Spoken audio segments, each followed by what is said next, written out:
Hey everybody, welcome in to my channel. I know there's nobody in here, but still, welcome in anyway. You'll watch it afterwards, I'm sure. Well, what we got on the screen here, we're going to do a bonus Buffalo Nickel. I don't even know if I'll be able to get a date off of this thing, but we're going to do a bonus Buffalo Nickel hunt here because I just feel like it. I'm in a mood. I feel like doing it. So, I didn't even want to stop my recording earlier today because I was having so much fun doing it. Alright, so these Buffalo Nickels have already taken a bath in acetone to get, any of the grime and stuff. Now, this one here, because it's um, in a little worse condition, I'm going to actually kind of give her a good scrub down here with the Nicodate to try to pull up a date. I don't think we're gonna, but that's why I grabbed this one first, because I was like, well, maybe we can get one. I don't know. We don't seem to be getting anywhere, though. I mean, the fluid's not even changing color, so I think we're getting through the stuff. You know what? Let's try something else. Otis looks reddish. Yeah, right? I got some oxalic acid over here. Oxalic acid here. Let's try a little oxalic acid on it and see if we can't break that stuff down first before we get into the Nicodate here. Little acid. Come here, you. Yeah, this is weird. Very, very strange stuff going on. I like it. I like strange. I like strange stuff. It makes for more interesting other things, right? I don't think we're going to get a date on this one. I just wanted to try. And trying's half the fun, right? Otis. I don't think I've seen you before in here, have I, Otis?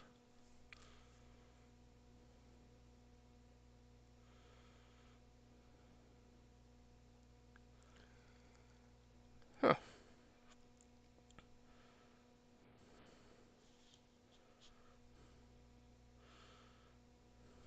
Oh, how's it going on this Sunday evening, huh? I slept through the Vikings game. Apparently they won. I don't know. I slept right through it. Oh, that was good. Good shot. I'm done with that one. It made me mad. Hey, look, somebody did this one already. It's a 1927. Great. We don't have to do that one. Hmm.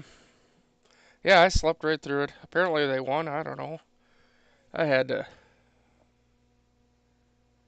Ah, yes, we're watching paint dry. Well,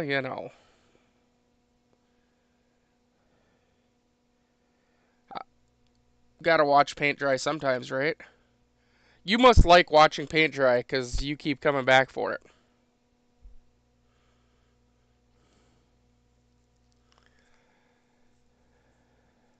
Thinking about putting together a Q&A video. I don't know. An actual face Q&A thing. I got another camera. I got another camera here that I'm going to be getting set up on my system. Actually, I might even be able to, it'd be nice if I had a desktop down here instead of the laptop. I think this is a 20. I don't know. It'd be nice if I had a desktop down here instead of my laptop, because I'd like to set up a, well, that's a Type 1, ain't it? Let's see if we can find a mint mark. I'd like to be able to set up two cameras. One that watches the have the microscope on one, and then one that, I don't know, watches something else.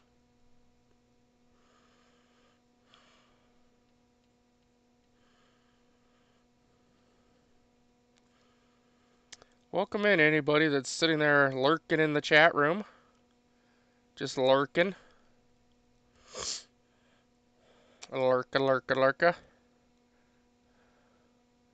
So this is definitely a Type 1, and we can tell because, as I've said before, it's on a mound here. So that's It's going to be a 1913. It's just we're looking for what the mint mark might be. 1913 was the only year of the Type 1, or Variety 1 as some publications call it.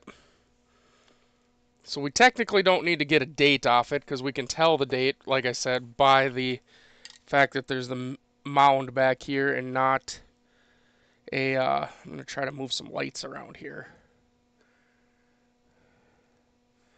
There's a mound here, not the line, like, for instance, this one has that line that goes across, and this one doesn't. This has just that mound. So that's how we can tell. So we know this right here just by looking at it. We have a 1913 Philadelphia. There's no mint mark or anything. So that's actually the first Buffalo nickel ever produced. Now this one, I'm just gonna see if we have a mint mark back here, even though it's a Type 2.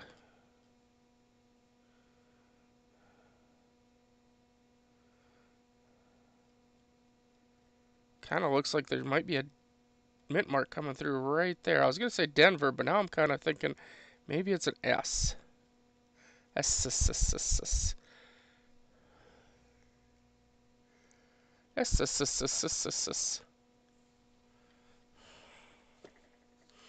And as I said at the beginning of the video, if you weren't in here, these, yeah, that's an S. These nickels, oh, that's a 16. Apparently somebody, see, this is what I don't like. Somebody already did this, nickedated this, but they don't wipe it off, they don't wash it off, nothing. You know, they just leave it. And then you end up with this. But anyway, these already went for a bath in acetone before I started to remove any grime or anything like that off of them, any oils or anything. But anyway, so there we go. We have a 1916 SSS. Now, I did sell today. I did a YouTube video earlier. Or YouTube. Yeah, I did one of them too. I did a Whatnot sale earlier. And I did sell some of the Buffalo nickels, just so you know. I also sold a roll. I sold a roll of Dateless to a guy.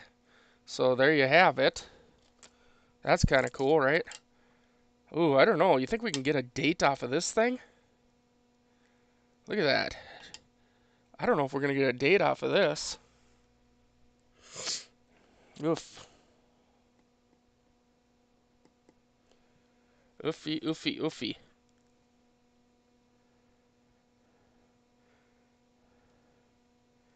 Not gonna be able to see it if we do until I wipe it off, huh? Holy cow.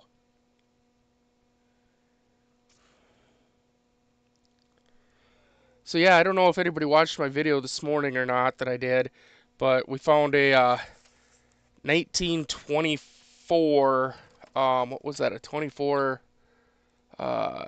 San Francisco.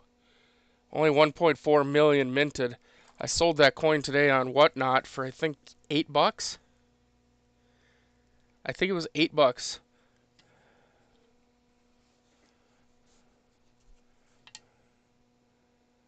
Well, it's not actually dirty. I don't know. It's got stuff. It's color changed. It was probably a lot of these. You know, if you dig them, like if they were in the ground and you dig them up, they'll be that really dark color. All right, let's just move on. So yeah, I mean, that's what I'm trying to tell people though. That's a $25 coin in G4. It's sold today on my Whatnot channel for $8. You know, that's what I'm trying to say is, you know, there is value here. People keep telling me, "Oh, you're ruining the coins. You're ruining the coins. You're ruining the coins. You're ruining the coins. There's no value left." Guess what? Wrong.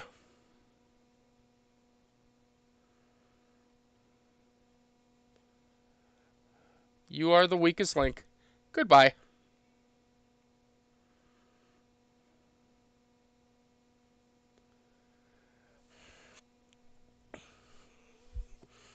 Hey, Ray. Welcome in. About time one of my mods shows up. What the hell? Where you been? Jeez. Get with the program already.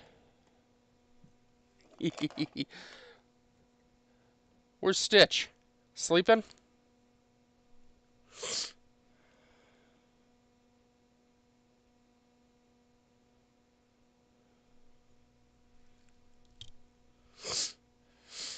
Hmm. Oh, there's Stitch. Never mind. Now I better watch my language. Stitch is here. Stitch is here. I better watch my language. Otherwise, Stitch will be like, language!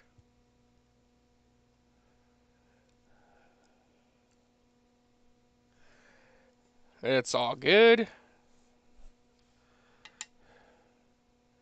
I think that says 28. Y'all think it says 28 or 23? Is everything good there? Like, we're all focused. Good, good, good. I think that says 28. I can't. I don't know. Let's try a little more. Try a little more. Maybe it's a 26. I don't know. If I look at it crossways, maybe it'll be a, I don't know, an 18. Oh boy. How is everybody's Sunday evening going though? Dan, I think, wasn't it you that said that you had seen the movie plenty of times?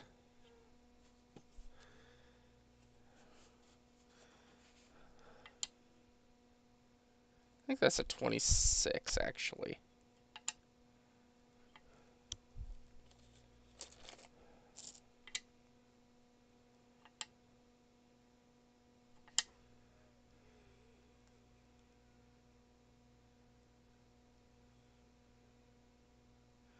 Yeah, it's funny.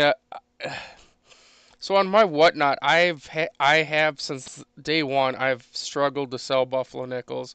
People just, I don't know what the deal is. They don't buy them basically. But ever since I started doing this stuff here, it's been just crazy. People really actually been buying them and stuff. It's great. And now I got people like Ray over there is um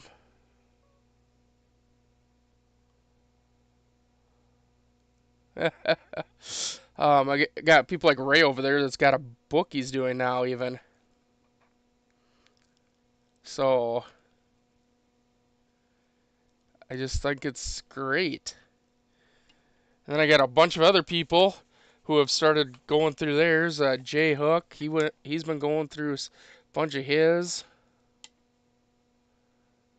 So I don't know. Why am I getting such really bad ones right now? That's a 17 that somebody else did. A lot of these are just going into a bag, which I will be putting into rolls, which will be sold on. And I've said this in my last video. You know, if you can get even a buck a piece for these, it's a roll of 40 plus. So that should be $40, but I'm selling these rolls for like $8, you know?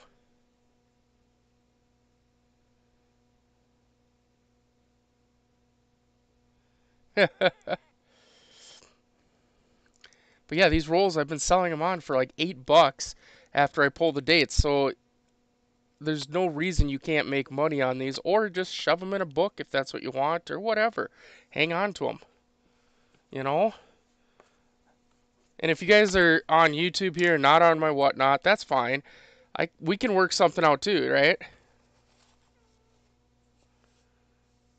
You know, we can work something out. I mean, if you guys want to roll or whatever, we can do a PayPal thing. And I mean, obviously, we'll have to do the shipping and all that good stuff and whatever. But, you know, we can do that.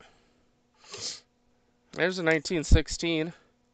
Too bad it wasn't a 16 over 16, huh? Just a regular old 16, it looks like, but it's a nice one. Oh, we got a type 1. I think we can pull a date or a mint mark, maybe? Now, I've said this in my other video. I know I don't need to put it all the way across the back here.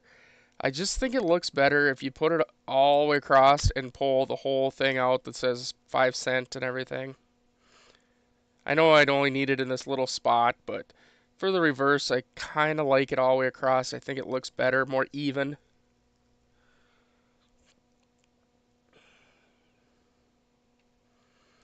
Boy, our channel sure is growing. And you know, I like to call it our channel, not just my channel. I like to call it ours as a community. And it is growing. Sorry, I had to get a drink. Whew. Dry, dry, dry. Everything's so dry. It's winter.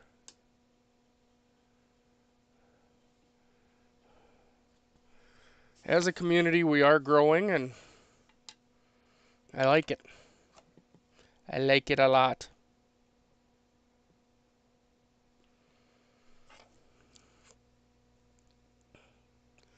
It is not snowing here. It's just cold. It's not snowing. It's cold. What is it right now? I don't even know. I don't even know what it is. It's cold. No, I don't want that. Come here, you. It is 21 degrees Fahrenheit. 21 degrees Fahrenheit, and with the wind, it says it feels like 10 degrees above zero with the wind chill.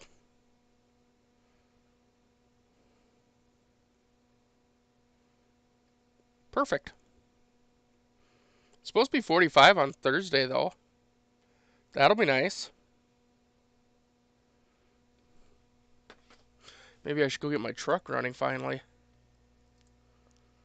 I haven't driven my truck in so long that the batteries are well, they're not dead, but they're dead adjacent.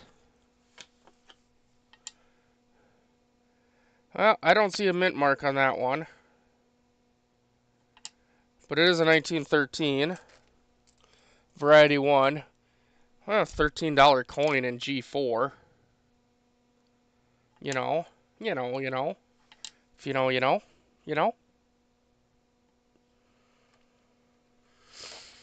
Oh, 45 in PA, huh? That's like shorts and t-shirt weather.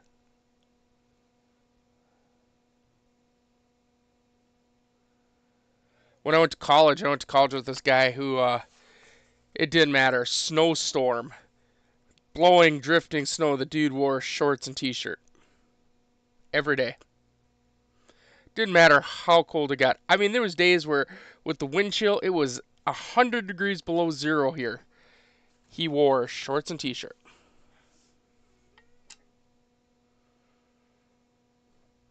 Yes, I just said 100 degrees below zero with wind chill. You heard that right.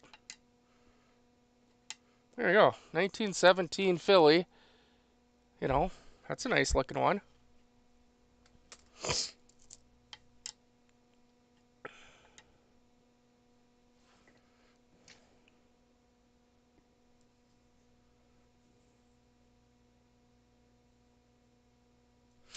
When it's under 80. Yeah. Well, then don't come to my area. You'll never be warm. Don't come to my area. You'll never be warm. Actually, we get really the thing with my area is we get huge temperature swings, all right? So in the winter, we can be, 100 degrees below zero, and in the summer we can be 100 degrees above zero. So we have like literally like 200-degree temperature swings. It's kind of insane. There's been times where it's been like, um, you know, say 20 or 30 above zero during the day. I think that's an S. 20 or 30 above zero during the day, and then at night it'll drop to like 30 below zero. So all of a sudden now you have a 60-degree temperature swing. That's great times. Have been did not enjoy it. Oh, that's good.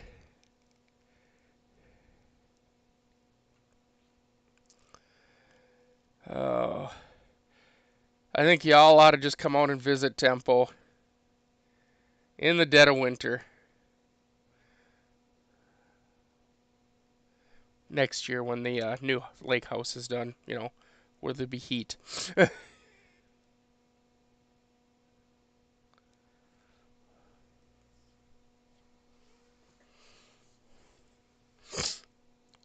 Okay, so we got a 1920 San Francisco. I don't know if we found one of them lately. 9.6 million? $10 coin? Sweet. That goes in the bag. Ugh, somebody tried to liquidate that thing. Ugh. They did a really great job with it. I don't think we're gonna get anything off of this, to be honest. This is in bad, bad, bad shape.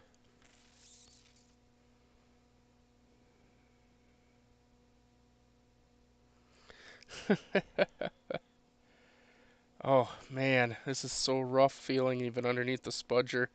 Just like krr, krr, krr. Somebody really messed this coin up. This may be the one of the ones for the bucket that go to the bank. 'Cause it is really bad. I'm gonna try to listen.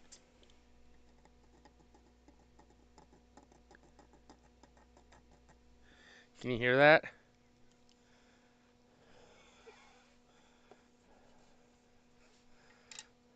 Ugh.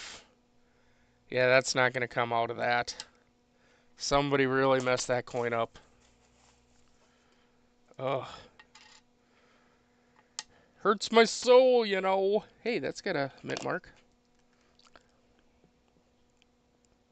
So these came out of the bag that I had that were sitting there that said no mint marks. So apparently I probably threw these in because I couldn't tell what the mint marks were. So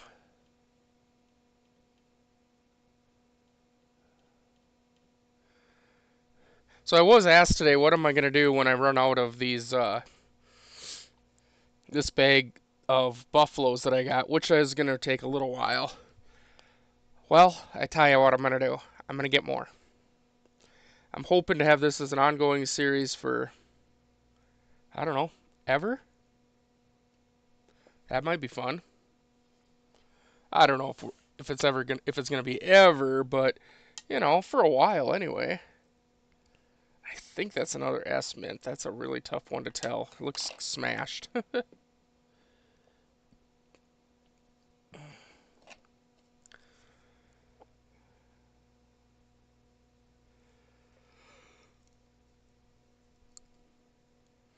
Hmm.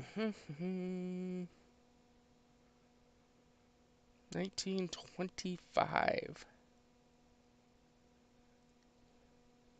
Too bad it wasn't a 24S. We already know those are valuable. 25S, not so much. 25D would be a little bit better. 25S, 6.5 million, $5 in G4, so it's probably a buck or two, but that's okay.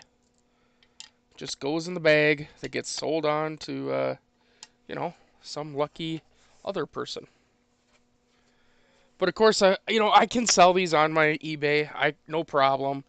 But honestly, if I can sell them to people like you, whoever you are, I'd rather do it that way.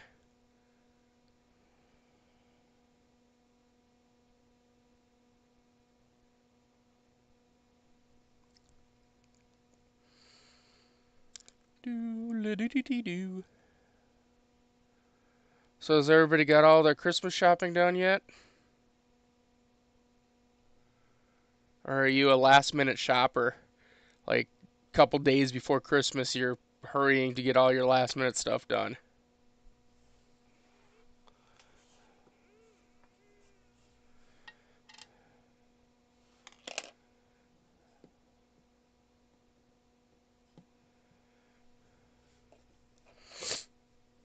I mean, I got some of mine done.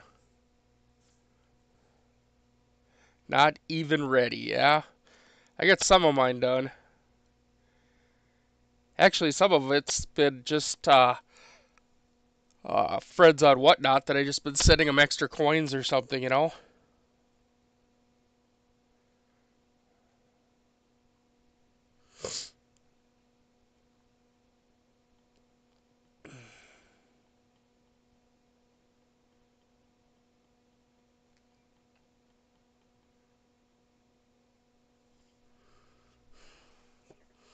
I did a show this morning on Whatnot. It was a really good show. 1918. I don't see what might have been a mint mark or anything, so we're gonna stay with an 18. Huh, that's a 20 something.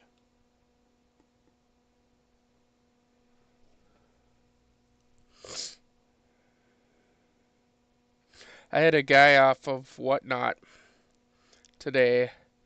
We've kind of become friends on there recently, actually. And he actually reached out today uh, via my phone number. And because I gave my phone number out and Whatnot. I'm not going to do it on here because this stays forever where Whatnot kind of disappears.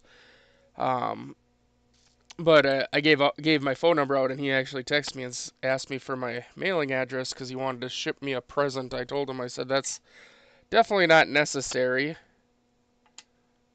1929 Philly. But it's still cool.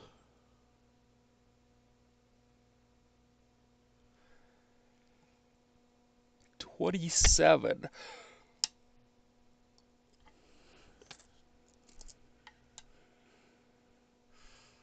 Booze and ammo may buy a couple toys. Just a couple, huh?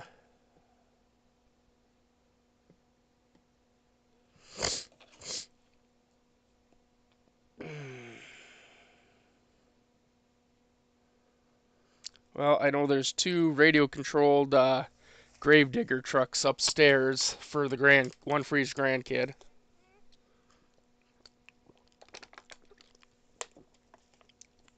One on wheels and one on tracks. I don't even know that I bought anything. Well, my one nephew I did buy for already. Um, I already bought for one of them, but I have another nephew and a niece that I have to buy for yet, and I have no clue what to get them. I was gonna get my nephew and niece because it's my brother's kids. I was gonna get them just money, but then so that they could go buy their own toys. 1925. I want so they go buy their own toys or whatever. But my brother is such a jerk. I hope he's watching because he's a jerk. Hey, look at there. We didn't even have Nick at that one. That's a Type 1 1913.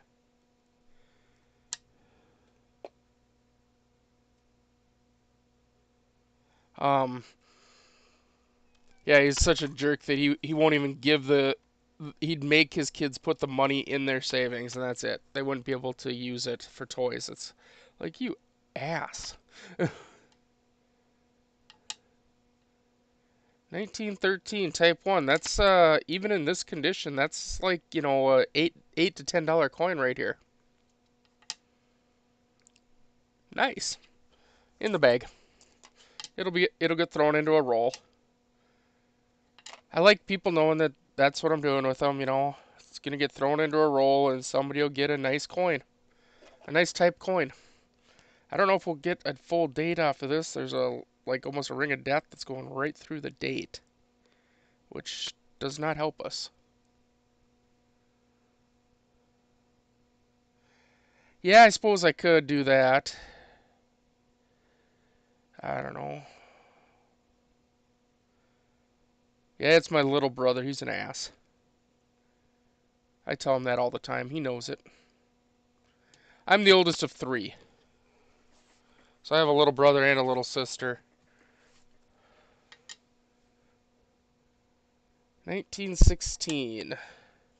My sister watches sometimes with my nephew.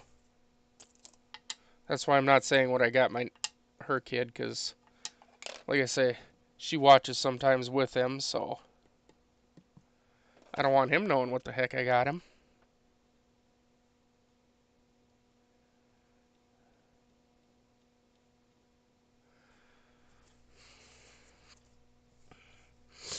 a 7-year-old. He wants to get on my YouTube channel one of these days, and I don't know. I mean, it's up to his mom, obviously, but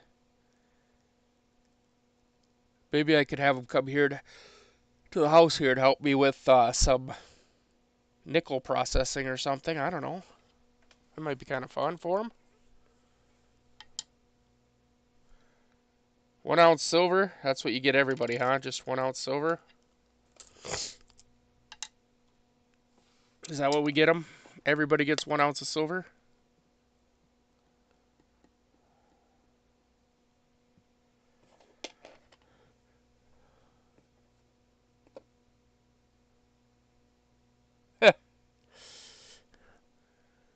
Uh-huh. I just ordered 10 more rolls of wheat pennies today. And if the company I ordered them from, I wrote to them too because I've bought from them multiple times now. If the company that I bought from, I wrote to them afterwards and I said, "Hey, listen, I know I haven't bought a ton from you, but I have bought from you multiple times. I like your company. I would like to shout out your company and maybe even do like a commercial kind of thing on my YouTube channel for you. Would you be willing? Would you be interested in some kind of a sponsorship thing? Maybe they, So I'm hoping that we can get them to set up some kind of a discount, or if you buy from them, you get something free, or something like that. I'm working on it for y'all. 1929. Because I think that'd be cool, right?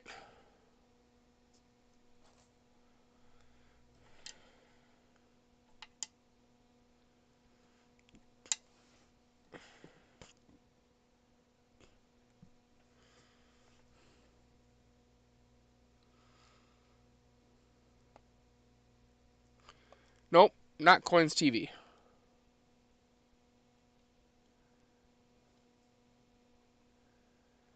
Nope, not Coins TV.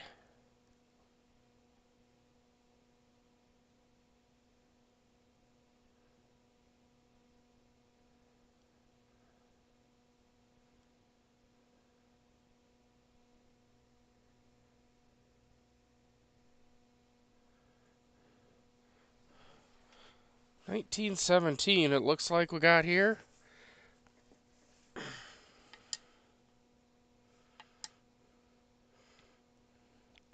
Doesn't look like there'd be any mint mark, so just a 17 Philly.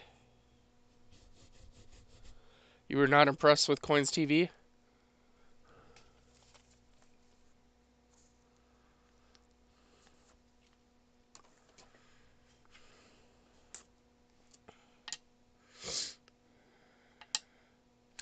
I don't even know, do I watch Coins TV?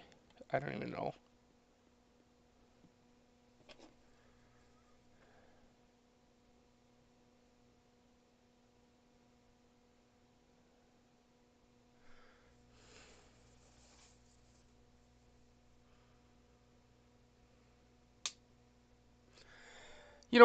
I make my own rolls up for my wheat pennies, but I try to make sure there's a good mix of everything. And I don't really look at the mint marks. I mean, unless it's something way obvious for me that, like a FS mint mark that I actually want, I don't even care. I throw them in there. I've had people get a hold of me. Like, I had one guy get a hold of me and he's like, "Hey, guess what?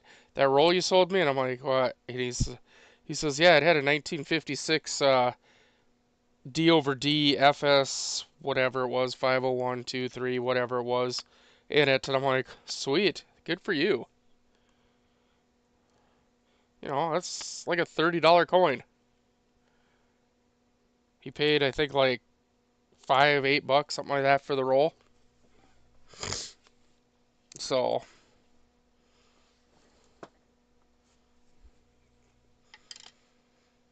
that's the kind of stuff I sell. I want people to be happy with it. I don't want people to come back and say, "Well, you're another one of them jerks that just sells 40s and 50 common dates that are just junk."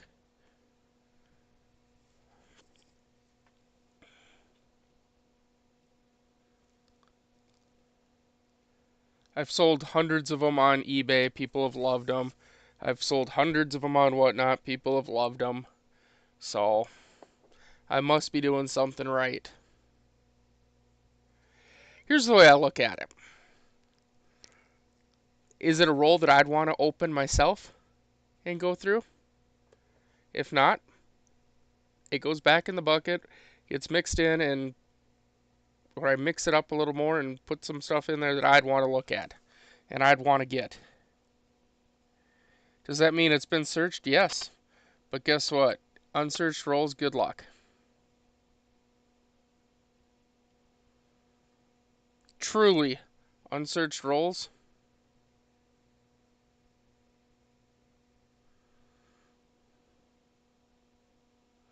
I have a penny dealer. I have a couple of them.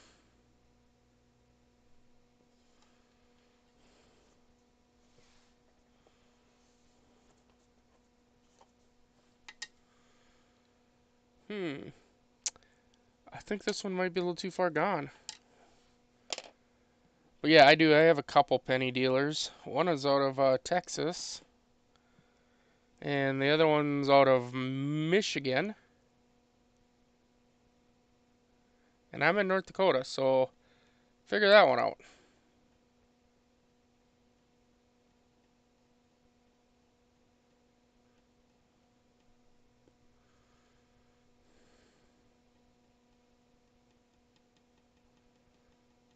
Of course, I get dealer pricing, so that's also kind of nice, right? Dealer to dealer pricing. It's like a 13 or a 15. I can't quite tell. I'm not going to keep wasting time on it, that's for sure.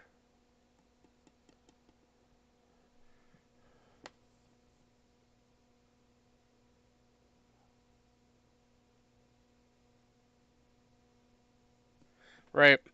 And one of my friends today was on Whatnot was opening rolls, and I couldn't believe it.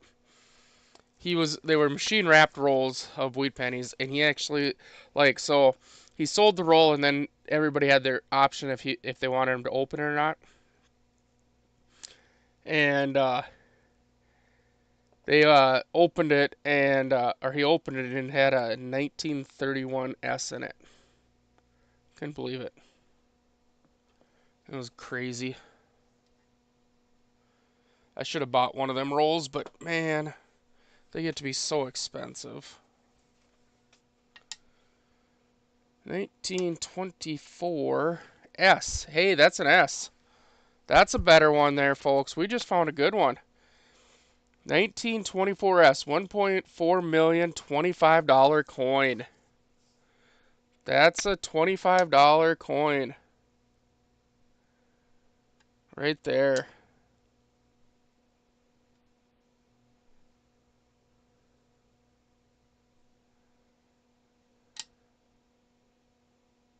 Nice. Nice, nice.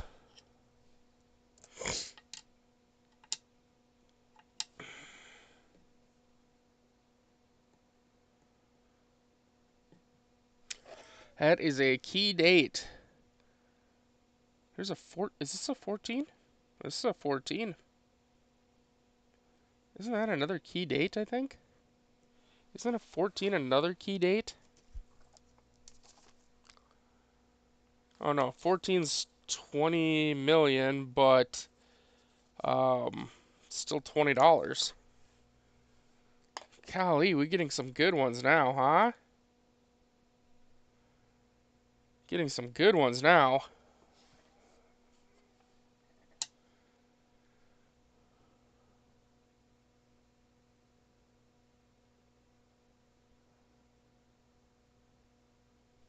Yeah.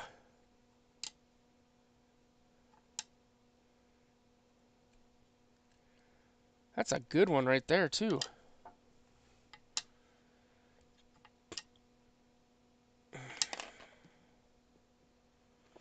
Those one's Blue Ridge Silverhound has, I mean, I bought that once. Just once. It was like $68 or some crap like that. It was like, oh my God. For 2 rolls, I'm like, yeah, I'll never do that again. Not for his. I mean, they were okay, but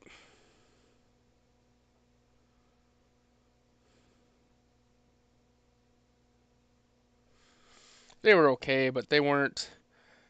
I mean, they weren't huge money makers, right? You know.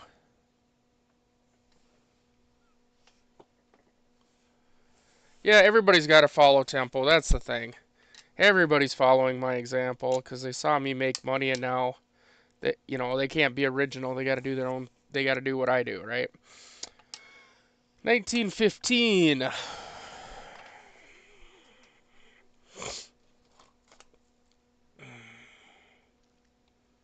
20 million, $7 coin. Into the bag.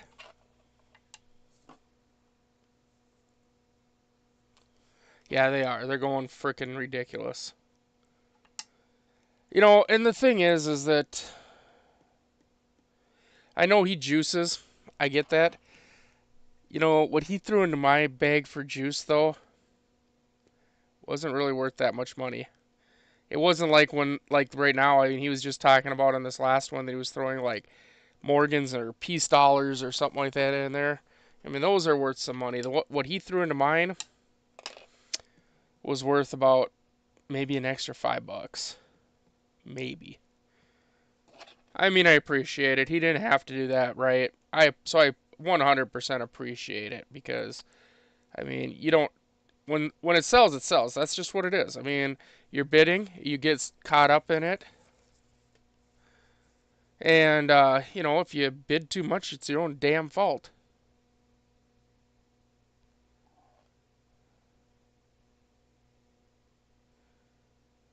It's your own damn fault, right? So, um, I appreciate that he sent a little something extra, but he always says that he's trying to make the value up, but to be honest, I didn't feel like I got my value.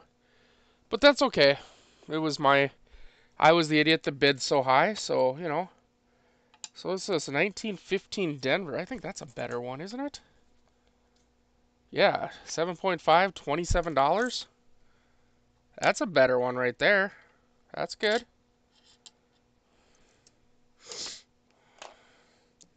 I mean, each bidder has to be responsible for what their own doing is, right? I hate it when people frickin' bid, and then they can't either they want to cancel it because they bid too much or they can't afford it or like I get a lot of people who come in and they'll try to win an auction like somebody really wants a coin and they'll be bid that person bid and then somebody comes in and they just start bidding on it trying to bid it up and all that stuff and then their payment doesn't go through and you're like, hey, check the payment, and they ghost you. It's like, are you kidding me? You just literally bid up this auction where somebody else really wanted that coin, and your payment doesn't go through, and then you ghost? Are you kidding?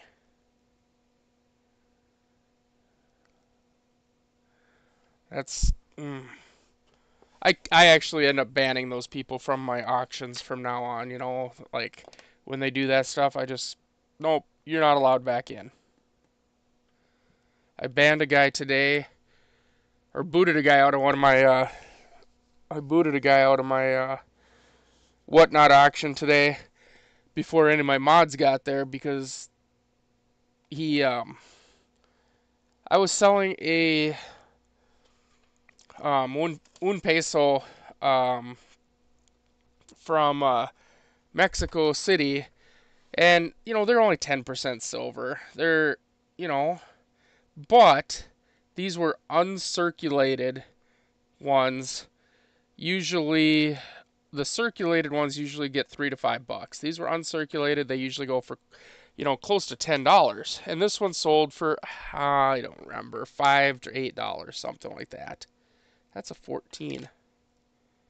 $5 to $8, something in that neighborhood. And this guy's like, I was like, wow, that went a little bit cheap. Oh, well, that's okay. And he goes, what do you mean cheap? It's only 10% silver. And I said, dude, you're buying numismatics. You're not buying silver. This is not a silver bullion coin. This is a numismatics coin. And he was all butthurt about that. So I was just like, you know what? I don't have time for you. Goodbye. Kick. You are the weakest link. Goodbye. And it wasn't like he was trying to be, like, trying to, ask a question. He was just being a jackass. It was one of them damn silver stackers, you know? Them people, I tell you. They're just jerks. They're just jerks, those silver stackers. I tell you. There's a silver stacker in my chat right now. Right, Ray?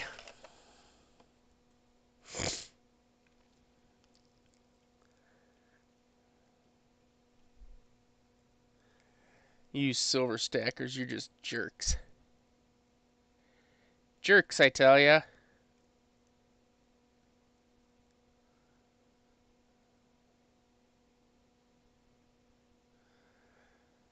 I can't wait till mail call next week. It should be fun.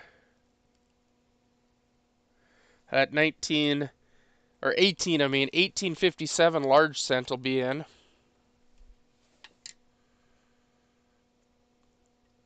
$19.16. That 1857 large cent will be here, which is only 300,000 of them minted. Very rare date, very hard to get. Very expensive date. It's already sold too.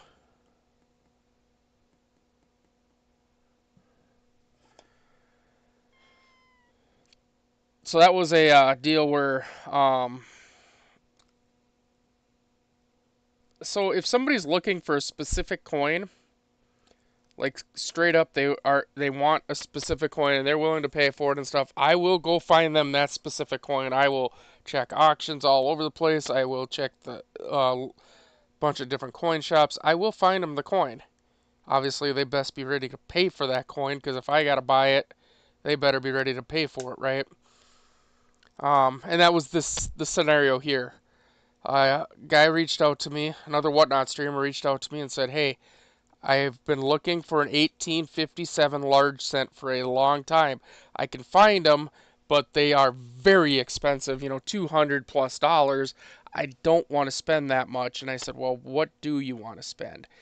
And he said, "Under 150. I said, "Okay." So I did my due diligence. It took a while, but I found him an 1857 large cent.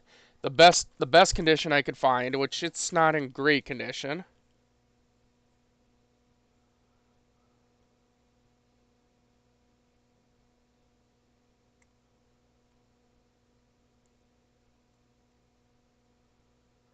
The postage handling is kind of high.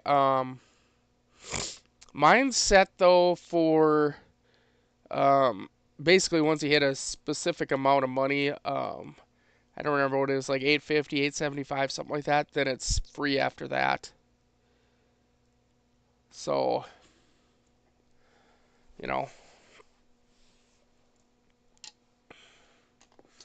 I have considered doing reduced shipping, because I can set the shipping rate too, but that can cost a guy a lot of money too, right?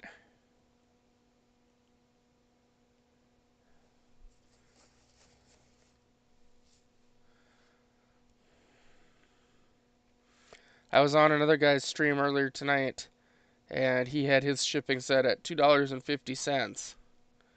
And I was like, "Oh, that's great," but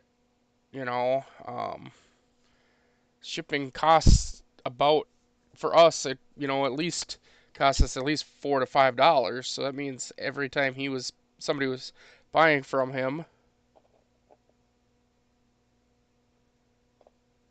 really. Well, I mean, there is kind of a per item, but it's I don't know, it's weird. 16. We've talked about it with Whatnot and told them that their shipping sucks, and all they tell us is, well, then maybe you should just do, because we can do like flat rate shipping. So you pay one time, you may pay like $8 or something like that.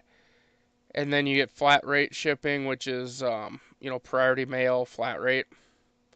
I know there's a couple guys that do that. I actually know a few of them that do that, and they do all right in the streams anyway. So I don't think my people would like that so much because some of them don't buy that much.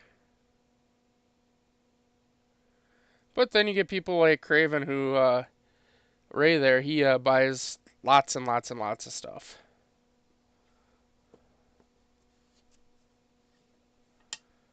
It's what sucks is that as a seller, I don't actually get to see what everybody's paying for shipping. So I have no idea what people are paying for shipping. I just put in the numbers, like the weights, and the system calculates the shipping. So if I want to know how much something's getting charged for shipping, I have to ask the chat, "Hey, how much did the system charge you for that?"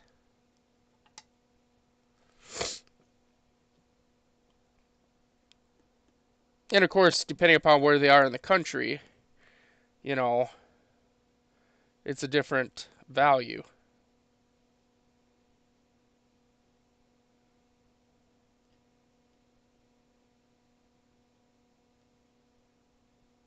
I thought there might be a mint mark, and it looks like we do have one.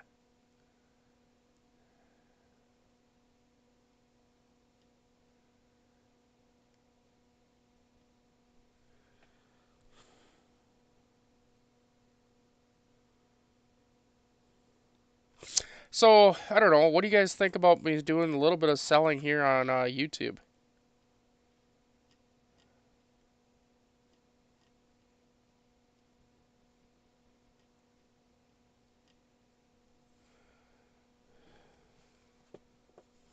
I've been kind of watching a few other people and how they do their auctions and stuff. Alright, so that is a Denver. That's a 1917 Denver right there.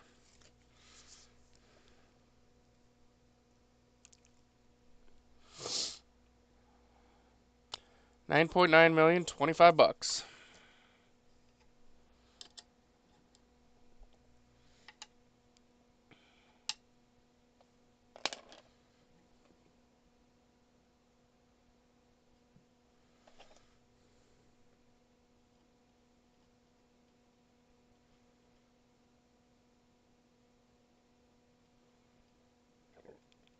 I mean, I still haven't quite figured out the shipping thing, how I'd figure that out and stuff, but I saw one place they did like flat rate no matter what you bought.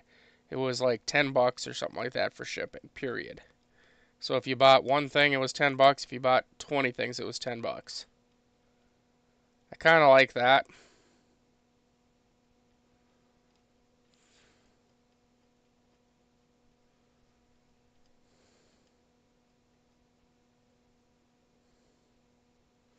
I kind of like that idea just because it's tough to be sitting there for each individual item calculating out. And I'm not saying like for one person, like, okay, oh, you only bought one thing, whatever, I can throw a stamp on it and send it.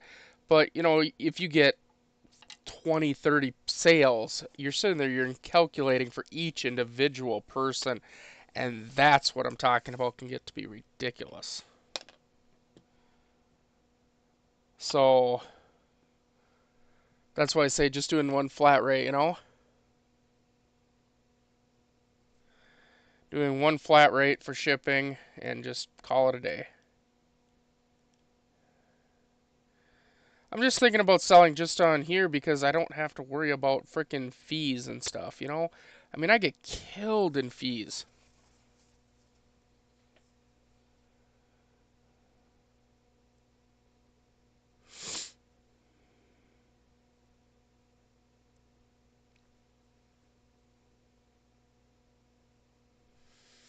So, like, for on Whatnot, I mean, today, for instance, I did, um, now I did promote my show and boost it a couple times and stuff, so that takes some money, but I did over $200 in sales, and my payout was $111.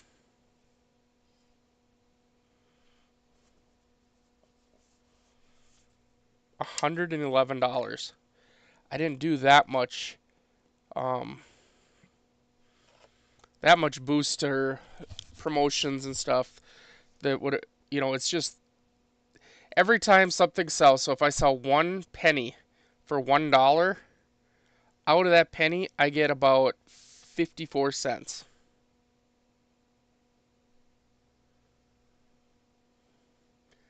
Because for every credit card purchase, every time somebody pays, it's 30 cents.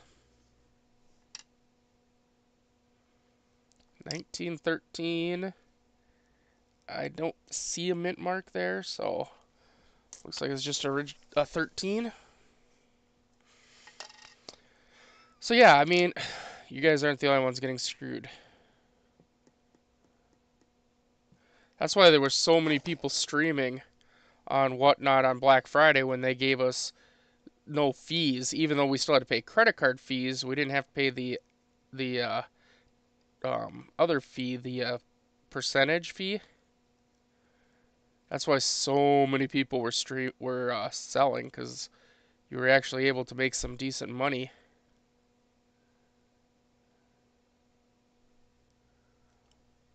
And like I was saying this the other day, I don't even know why eBay charges fees anymore. I mean, they have freaking advertising going on now on their site.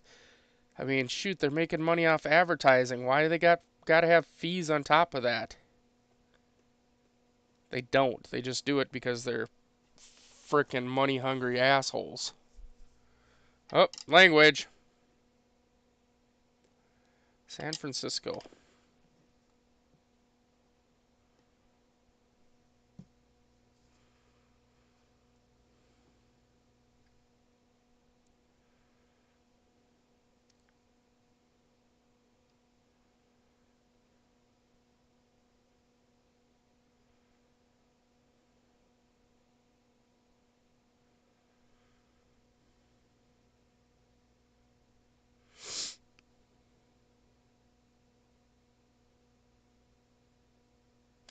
Yeah, middleman. Well, forget the middleman. Let's do man in the middle. If you know what that is, you're doing pretty good. Kid better be sleeping now.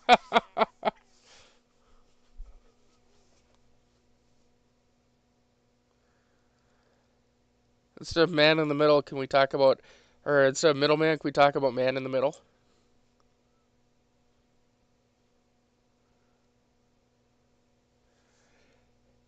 So, for those that don't know, of course, I'm a computer guy, and man in the middle is actually a Linux hack, um, a way to hack into computers and stuff. Man in the middle attack.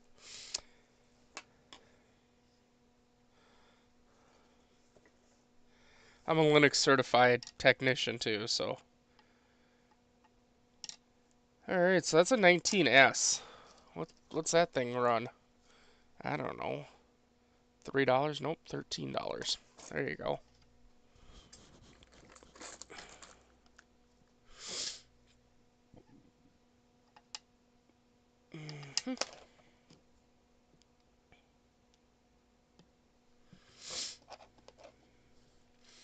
I do sell on eBay. I don't know that I have a whole lot of coins on there. I might be putting some up on there. So if you guys are interested in me putting some of this stuff up on eBay for sale, just let me know. My link is in the community section there. I think it's down below maybe in the description. I don't even know. Did I put it in the description? Maybe. I don't know.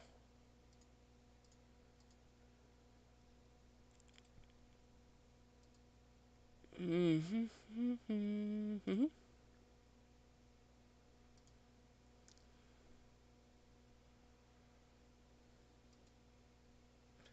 Nope, didn't put it in the description. That was good of me.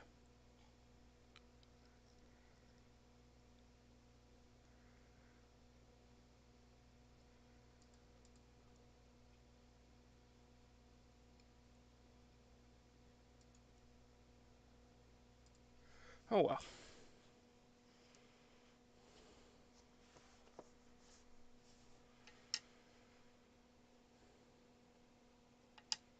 think this is a 16.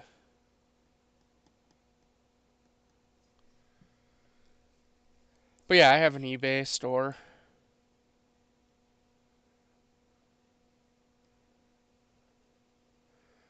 I technically have a Macari one too, but I don't ever use that one because I don't like people on Macari. Macari has a bad name, a bad rap for a reason.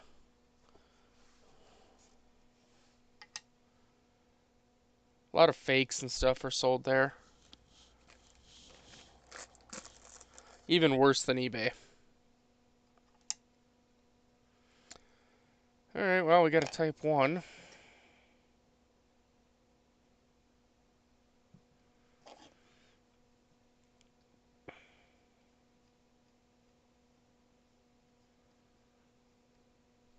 Yeah, I suppose, Ray, it's what, almost 10 o'clock there?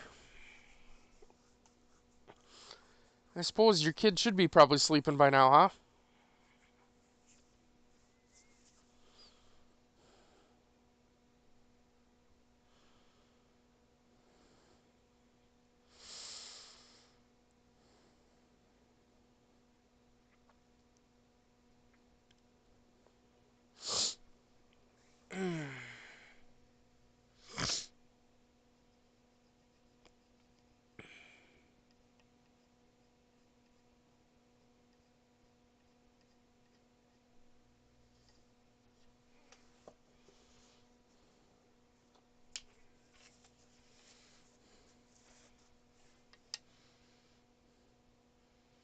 Got a Denver. So that's going to be a 1913 Denver. Yeah, I figured. Hey, you can go whenever you want. You don't need to stay here. And if somebody pisses me off, I know how to kick them and ban them and tell them to get bent.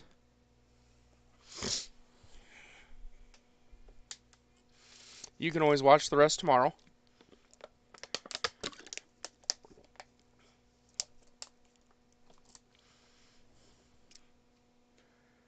I don't know how long I'm going to stream for. I'm doing it more for my own fun than anything else, just because I wanted to do some more Nickodating, and I figure why not do it as a stream.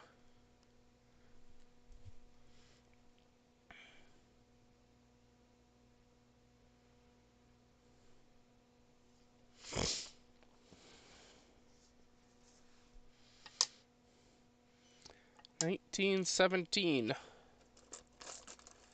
This bag is getting kind of heavy of nickels that I just keep throwing in there. I don't know, maybe I should sell it all as a group instead of buy the roll. Just sell a whole bag. Like sell, I don't know, a couple pounds or something. Silver Serpent, hello. Welcome in.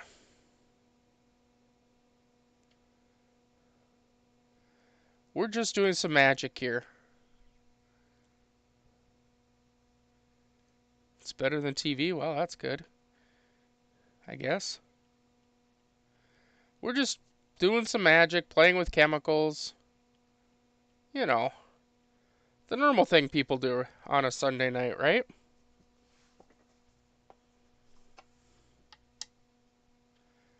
We got a 1919 Philly right here. I'm not going to push that date any further. 1919 Philly, I mean, it's not worth a ton, so we're not going to keep pushing on that one. Got another Philly here.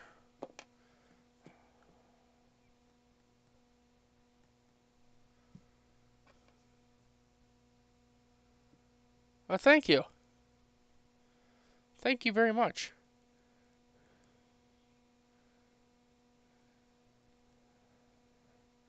So if you don't know, when I do my Nicodate stuff here, all my nickels before I started, they took a swim in acetone to remove any hand oils or anything off of them. It helps the Nicodate work better. It doesn't slide around in the coin and stuff, it actually can get in and do its job a little bit better. And then I do the letting it sit, you can do, but I use this little plastic spudger, and I don't really rub the coin. I'm just lightly touching it basically just to move the Nicodate around, and it moves the materials around that are being acid etched out, and it seems to make it work just a little bit quicker. So where we are, we're at a 1918 Philadelphia. So, you know, nothing real special, but $6 in a G4, so a couple bucks anyway. And all these will go, like I say, into a container. I don't know, maybe be rolls or maybe sold by the pound. I don't know.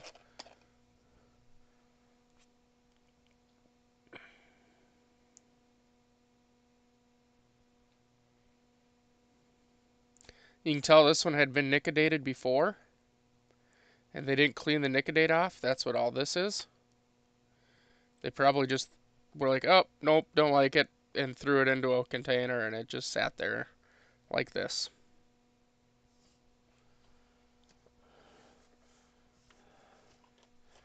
And that's what happens to it then. It's a 16 Philly.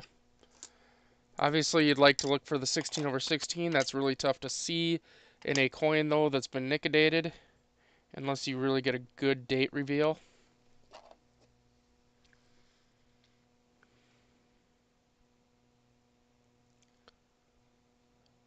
Got a little crazy here on this one.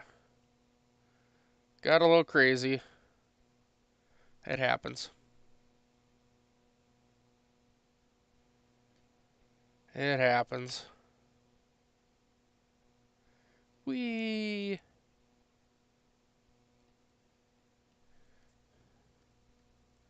Now this is my bag of, I went through my whole bag, pulled out the, I separated out dates from, or not dates, mint marks from no mint marks for the most part. This is supposed to be the no mint marks, which we have found quite a few with mint marks, but, what is that, a 13? So this is a, it looks like a 13. Yeah, it's a 13. So this is a Type 2 or Variety 2 1913 Philly. That's nice.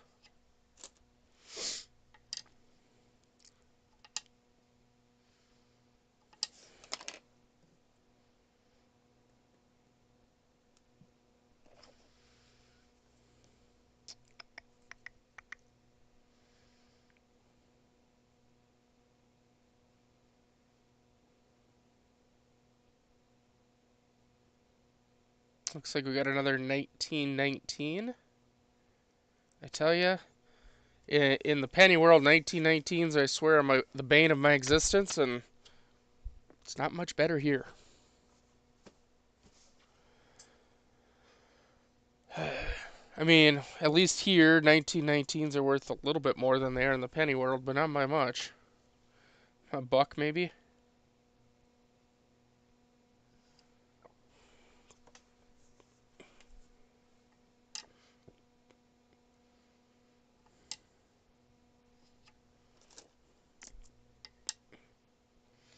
I don't think we have to do that one. That's a 1920.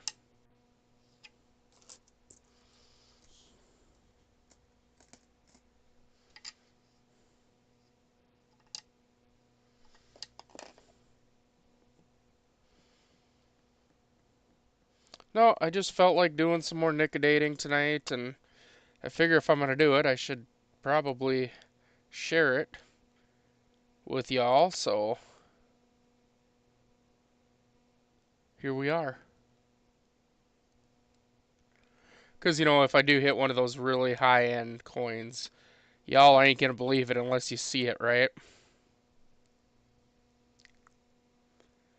If I hit that 16 over 16 or the 4 over 3 or whatever all those different ones are, the 18 over 17, or you ain't gonna believe it unless y'all see it live, right?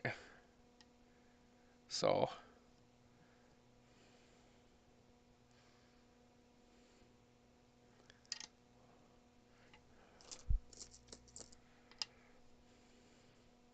There's a 14 right there. Let's see if we can bring that date up just a hair more. Just a hair more. You don't want to overdo it, because you can overdo it very easily.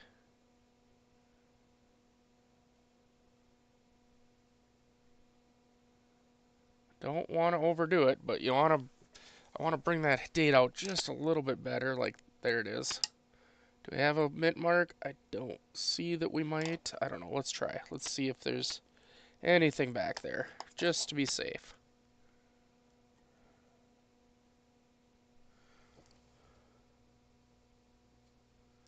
I haven't found it helping to warm the nickel. Like I say, it does help though if you clean the nickel off. I was using just some household rubbing alcohol, and I wasn't like cleaning it. I was just dipping it in there just to get any oils off. I happen to have a thing of acetone sitting here on my desk now.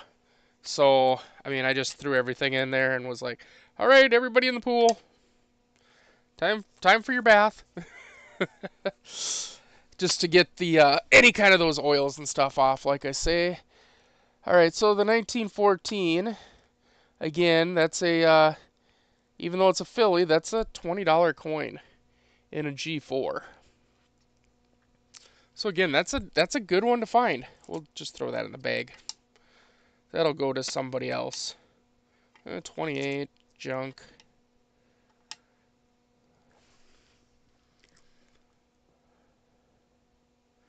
And when I say I'm just going to throw it in the bag that I throw stuff in, that's literally going to be either put into rolls for other people or just sold as a like per pound or 2 pound bags or whatever. So that's some good stuff right there. I'm just flinging in there. And when I say rolls, I mean you're talking, these rolls should have about a minimum of, let's say, even $20 if you say 50 cents per coin in it, right? These rolls are selling, I've been selling them for between $8 and $12 a roll.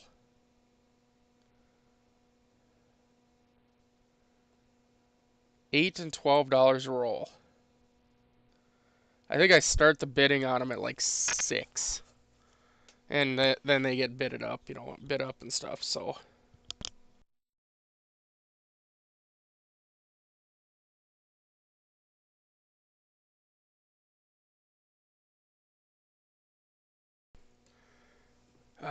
Da da da dee dee dee.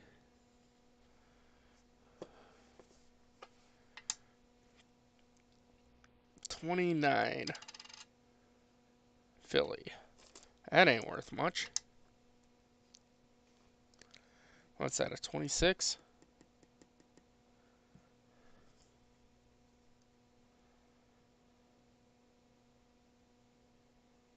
We.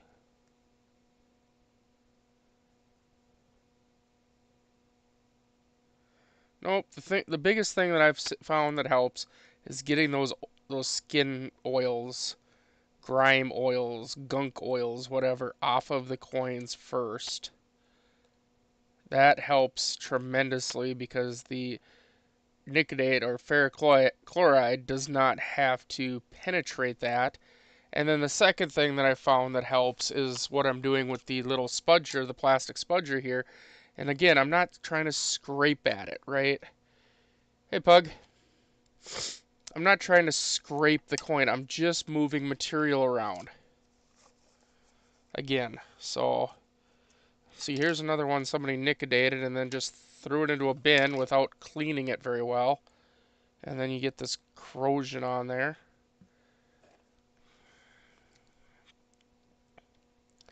Drives me bonkers. So these I do end up having to kind of scrub them a little bit harder to get through that layer of corrosion that is left behind. I mean, obviously we can see it's a 1919, but I kind of want that date to pop a little bit more.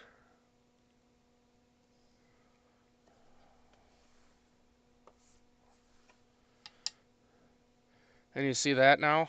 See how the corrosion's pretty much gone where I was at?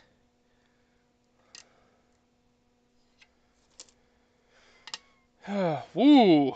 Look at the damage to that one. Holy heck. That's a 1919, but oh my goodness gracious. Okay, bucket you go.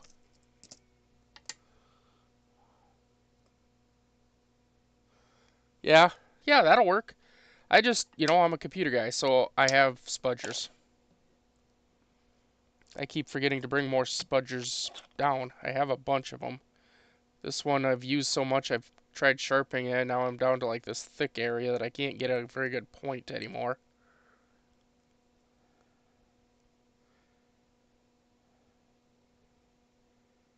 I'll have to maybe grind it instead of trying to slice it. But yes, moving the material around is really really a big way to help get to that date in a timely manner, I believe. That's a 13 right there, 13 Philly, Type 2, $12 G4, so probably about an $8 coin again. That'll go in the bag that goes into my rolls that'll be sold. So, if you guys are, like I say, if any of you are interested in buying a roll of the ones that I've Nickodated already, hit me up. Let me know. I will work out a deal with you. For the roll, we'll have to add a little bit of shipping on there. But we'll work out something.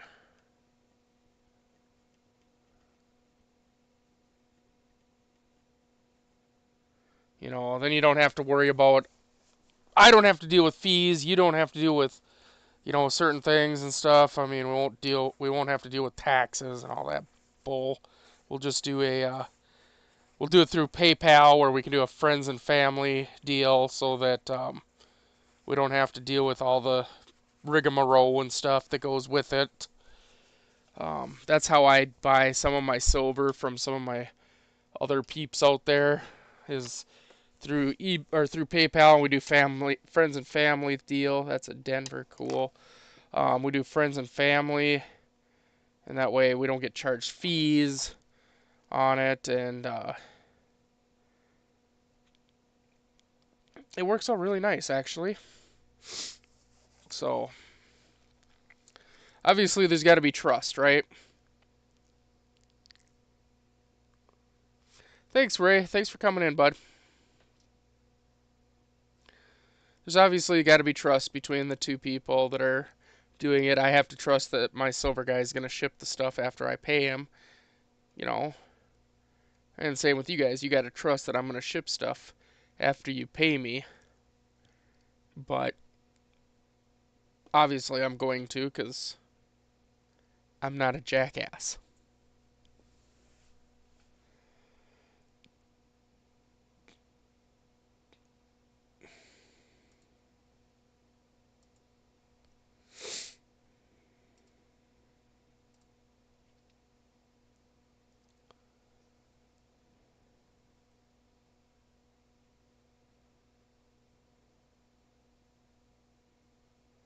Cool.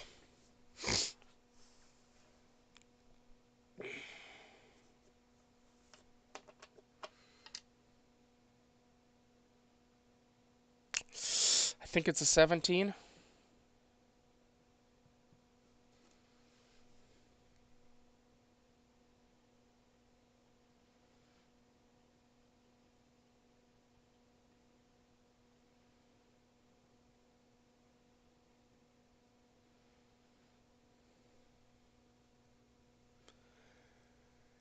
Although I'm a seller, so I sell my stuff, right, Pug?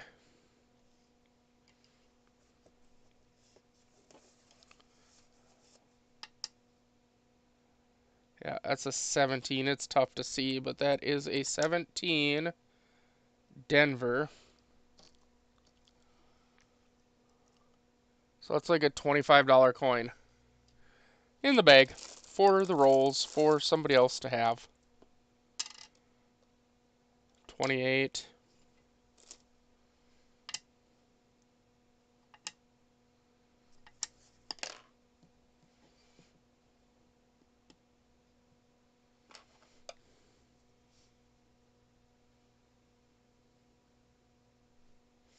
Yeah. Hey, look, Pug. You don't care if I call you Pug on here, 'cause that's just what I know you as. I mean, I'll call you Southern Coin if you want, but I gave you a controller. You got a wrench. That means you're a man in charge now.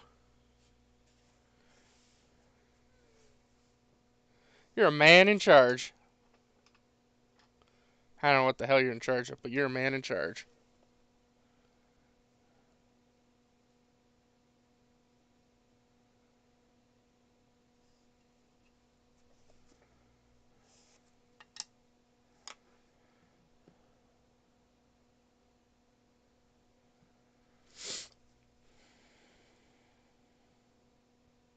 So now every time I do a live stream and you jump into it, you will have you'll be a moderator,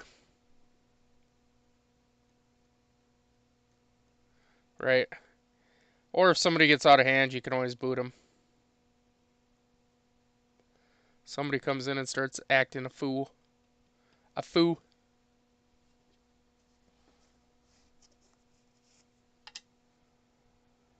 So 1913, Philadelphia, Type 2.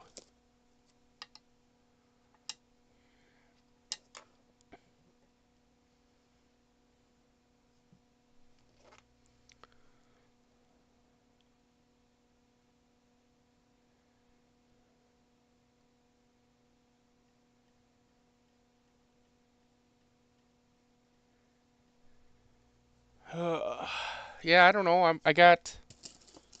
don't know, a couple dozen coins here left to go through, and then I'll probably end the stream. But I'm having fun, so that's all the battle, not just half it.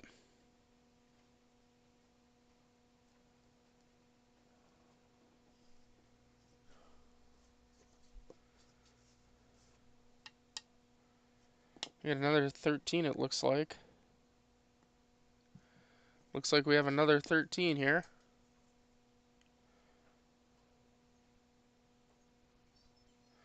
I've heard a few people that have found some really good stuff, so since I started doing this and got them involved in doing it, been some people found some really good stuff.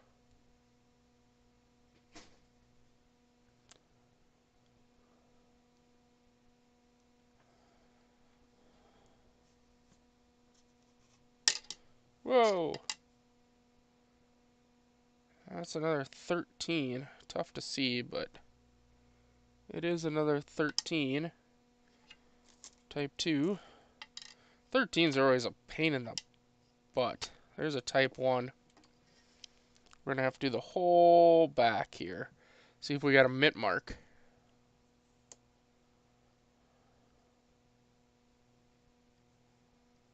So obviously we know, again, Type 1 like this, the mound. That's a 1913 only.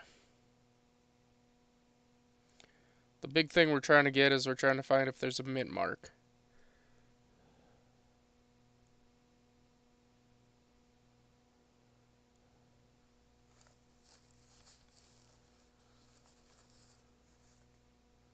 Yeah, see, I mean, 5 cents a piece. I mean, what the hell? Why not? If you can get them for 5 cents a piece, face value of dateless ones, and turn them into at least $1 a piece, you're making money. What's it take? A little bit of Nicodate and a little bit of your time? What the hell, right? And the thing is if you pay 5 cents a piece for them, and they're more common ones that you aren't worth anything, you can still turn them into your bank and get 5 cents a piece for them.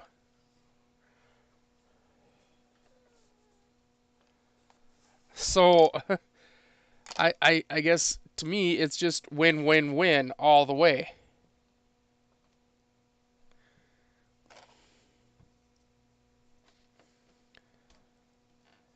So that's why I say check with your local coin shops. See if they have, because a lot of times they don't want these dateless ones. They're not gonna frickin' nicodate them, and they don't want them. They just take up space. So see, if you go in and go in and talk to them and be like, hey, Do you have any dateless nickels? It doesn't even have to just be buffaloes. Just say dateless nickels. And if they have them, say what do you charge for them? You know, if they say, well, usually we get like 30 cents a piece for them, say, hey, what if I take all of them? What kind of deal would you do? How many do you have, and what kind of deal would you do? Maybe they have a couple hundred of them, and then because you'll take all of them, maybe they do them for 5, 6 cents a piece. You never know. It's worth the ask. That's what I'm saying.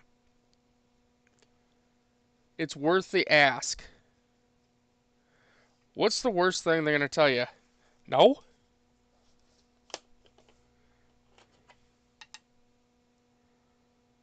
Well, It looks like there might be an S there, but it could be my mind playing tricks on me.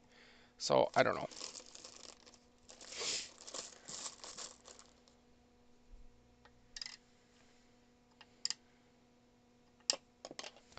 Yep. Like I say, the worst thing they're gonna say is, "Hey, get bent," right?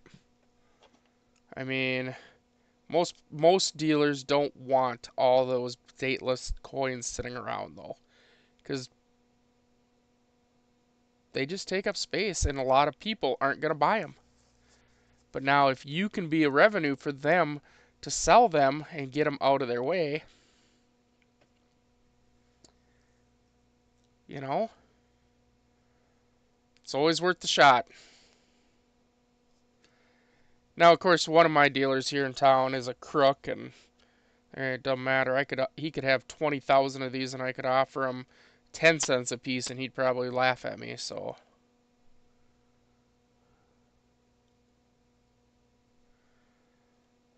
but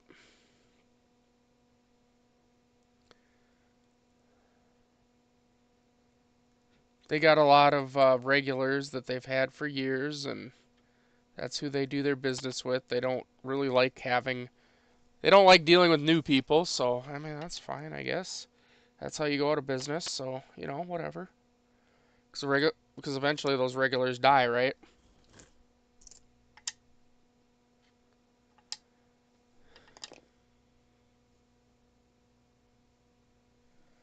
Yep, it went into the bucket or into the bag.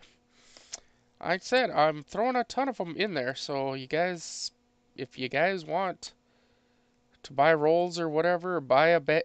I mean, the one bag I got here has got a ton of really cool stuff in it, so I mean, I'd be willing to sell the whole damn bag to somebody if you're interested. 1918.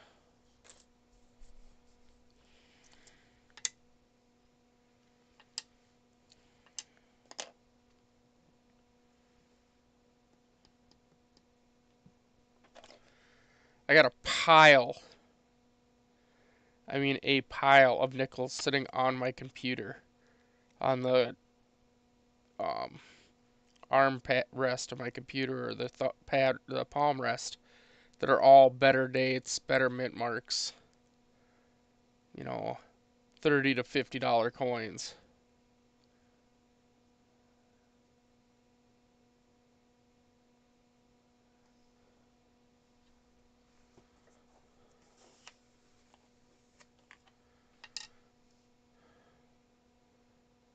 Ooh,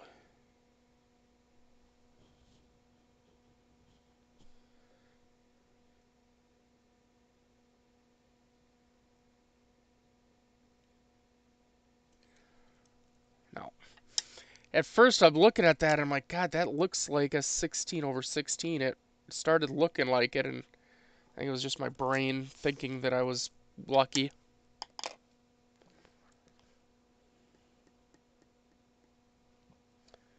Remember, if we hit a 16 over 16, I'm just going to shut the stream down and be like, bye. Bye. I'm going to go do a happy dance.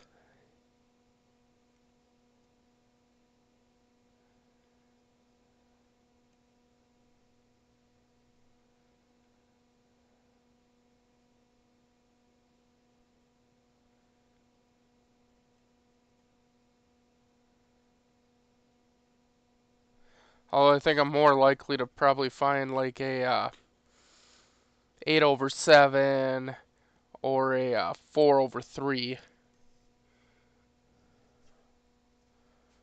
You know, is that another 13 or is that a 15? It's a 13. Duh. I guess if I would have turned it over first, I would have seen that it was a type 1.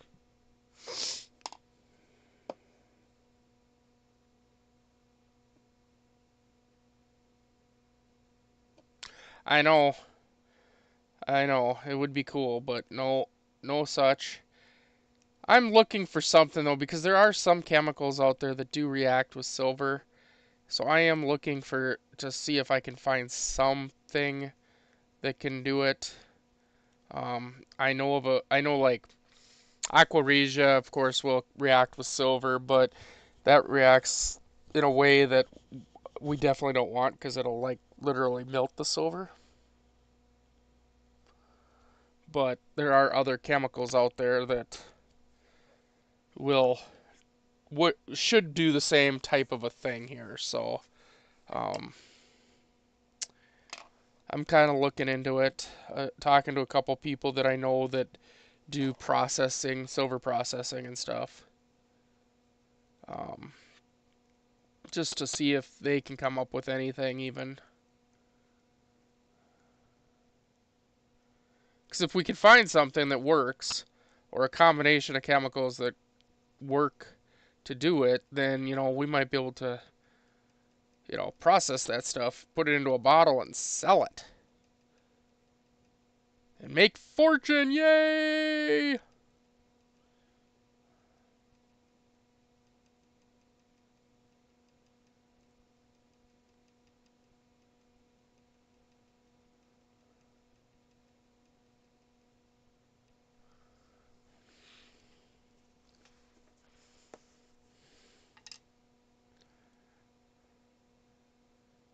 I think there's a mint mark there, but I sure as shit can't tell.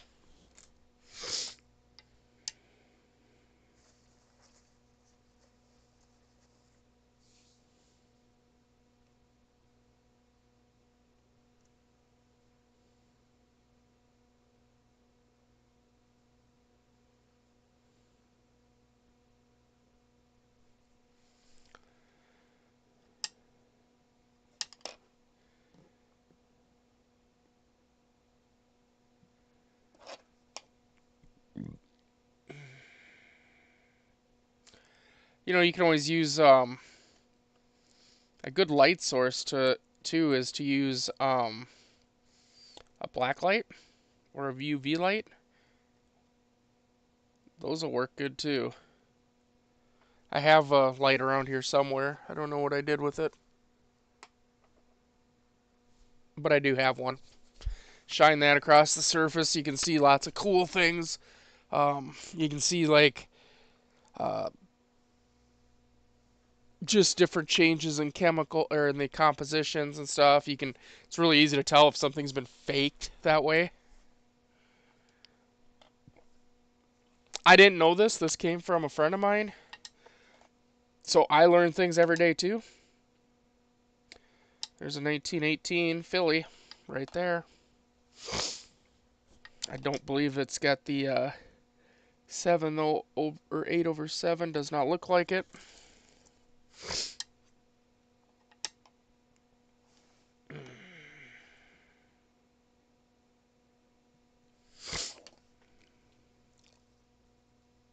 Luminol them. No, I don't want to see that. There's enough crap on our frickin' coinage. You ever seen coin hunters after they've gone through a roll of coins or a few rolls of coins? You seen their fingers before? Yuck. Rob finds treasure. His fingers are always like black because of that. Mine too. You don't want to know what's on our monies.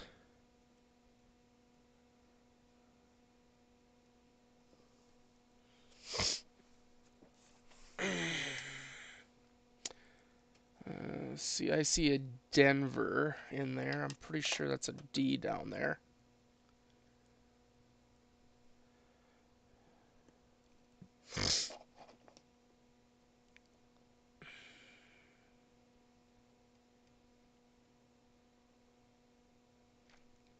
I should be using gloves while doing this here. Keep my hands from changing colors, but...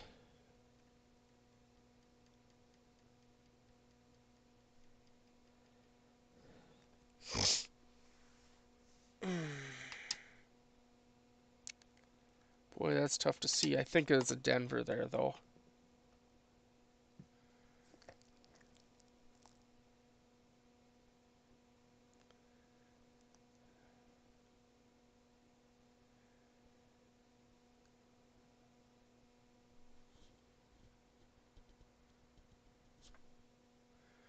I think this is a 1917 Denver. That's a little better date.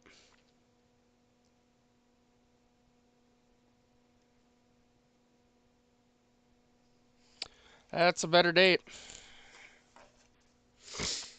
1917 Denver. Pretty sure there's a D right there. Just tough to see, but it's right there. There is a D. And that is 17 Denver. Oof, this one we may not get a date on. This one may not get a date. I don't know, we'll see. When they look like this, they're really difficult. Oh, no, we're going to get one. We're going to get it. Actually, it's coming through really nice. Really nice. Wow.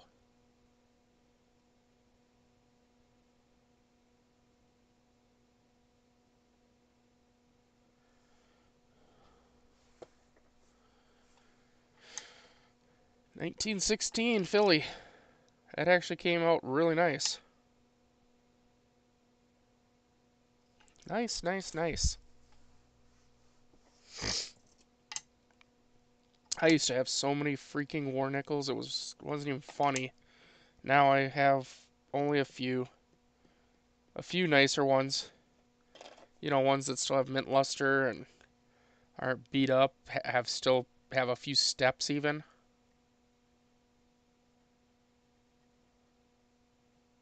I have one that I think is full steps. I should send off for grading probably, but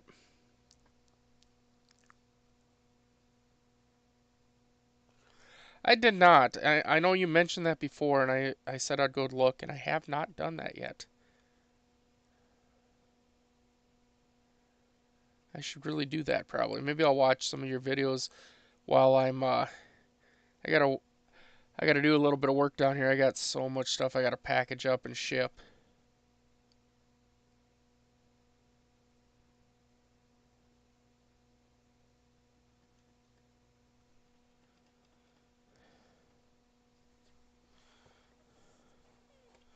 Yeah, let's see. Can I find one of my war nickels real quick here for you?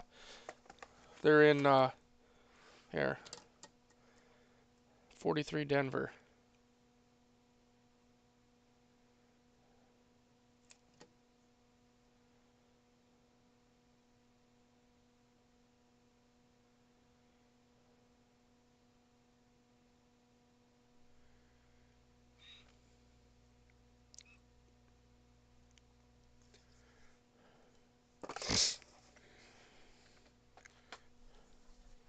What do you think?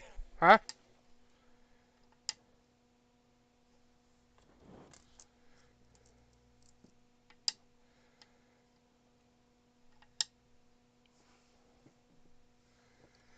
Yeah.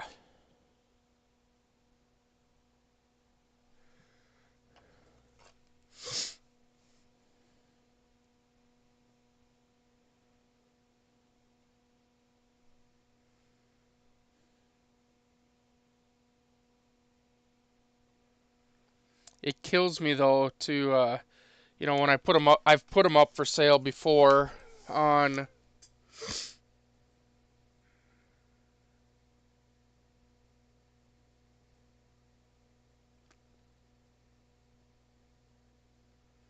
Right. Um. It kills me when I put them up for sale though on whatnot, and people think, oh, it's just a 35% nickel, and they want to pay like $2 for it or something. And I'm just like, people, it's not about the silver. We're talking numismatics here. Let's let's let's think about this for a second. Numismatically, how much is this coin worth? It's not worth $2 to $3 numismatically.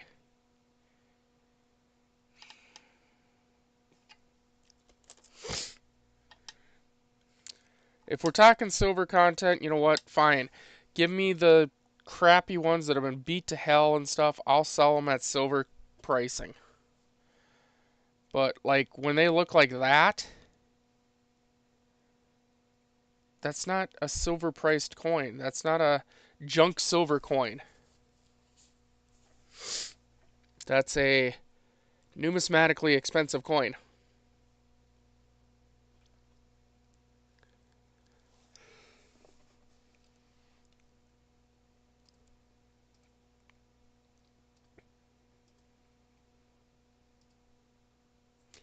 I don't know if we're going to get a date on this one here.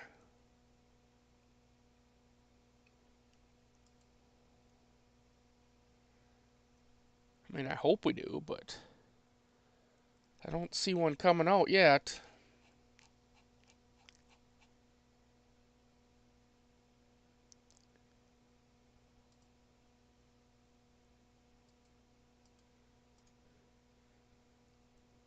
I mean, a 43 Denver, even if it's not full steps, in the grade that this thing's in, we're talking $30+ coin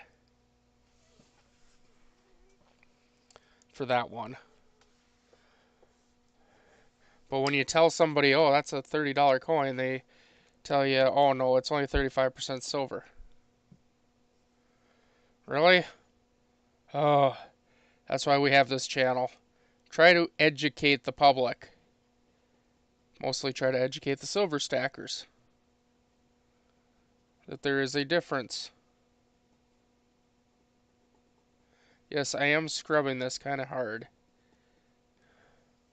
Trying to really eat into that material here. Because I'm just not getting the date that I want. Or, wow, getting the date to pop up like I want. I can't tell if it's a 13 or a 15, which sucks. Oh well. Hey, that's got a Denver mint mark, so we don't, wait, yeah.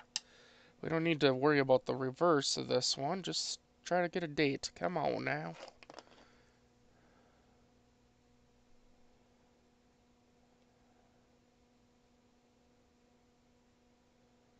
Nice and easy. We got a Denver mint mark, so we got something here.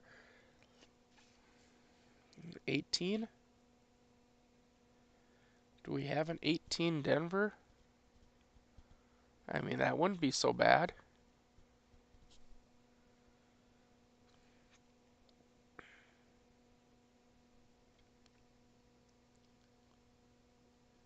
Don't get it in your eye.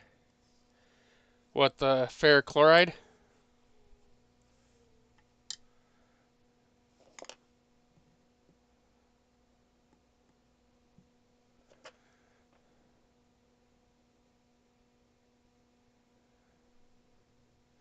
Oh well, if we're gonna put something in our eye, I got oxalic acid. That's even better.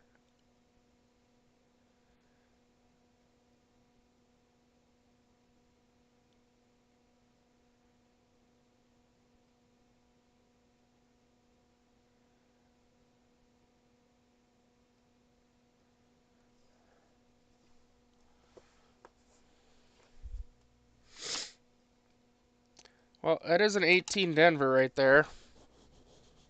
I mean, that's like a $30 G4 coin. That's a really nice coin right there. I was trying to clean up the date a little bit more to see if it was a 8/7. Does not look like it is, though. But yeah, that's a little better date right there. Little better one. Better date, better mint mark. Just try to pull up that Denver just a little bit better here.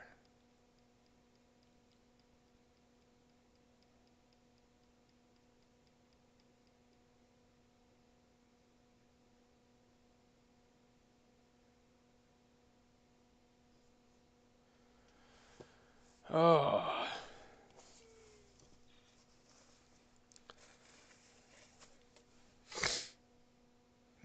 There you go.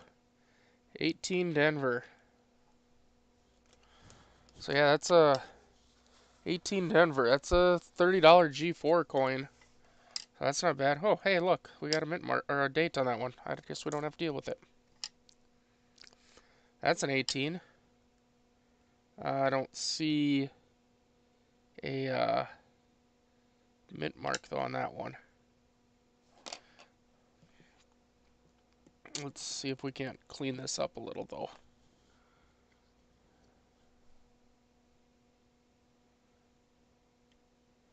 You can see where somebody else did the Nicodate on there and made a mess. I get dribbles once in a while. I don't know why. This stupid bottle. I should probably clean it at the tip again. Oh, 18. Wipe that tip off so we're not getting drips everywhere.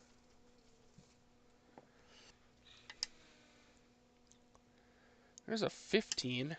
Denver. The hell? A 15 Denver. That's like a better date, actually. Yeah, 7.5 million. That's a $25 coin right there. See if we can't just do a little bit of cleanup on that date. Just a little bit.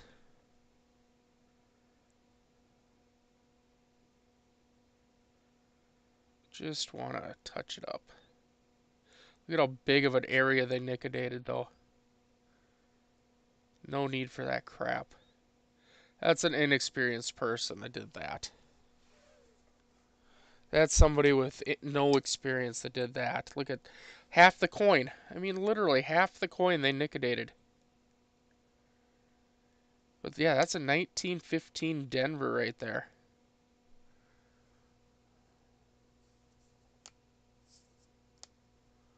Yeah, that sucks. That sucks. I have that shield nickel that somebody polished the heck out of. Polished it so much I couldn't even frickin' read the damn date. I had to Nicodate it just to read the damn date.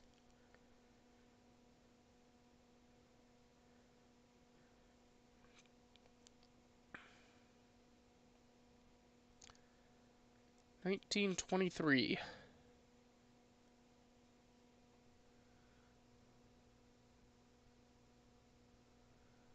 Ah.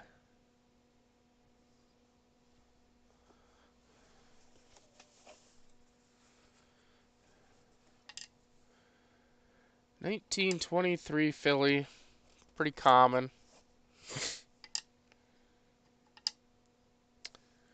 Pretty common date.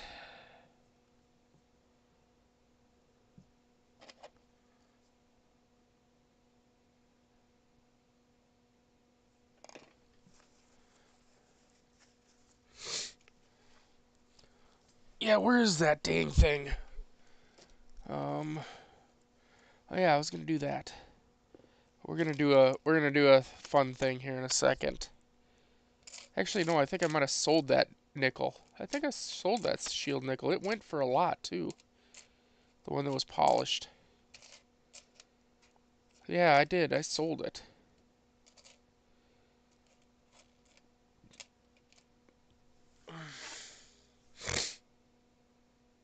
Stick around, because I got a V-nickel we're going to play with.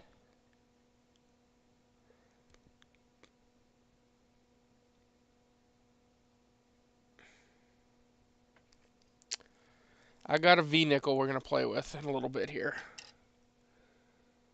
13, I think. I think that's a 13. Could be a 15. I think it's a 13. Always the 13s always give me a hard time getting a decent date reveal.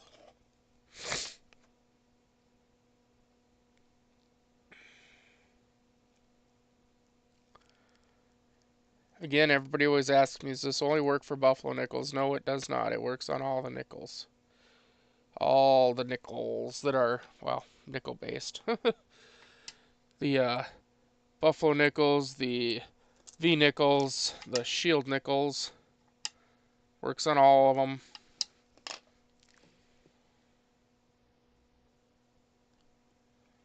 It's fun doing the V nickels and the shield nickels, honestly.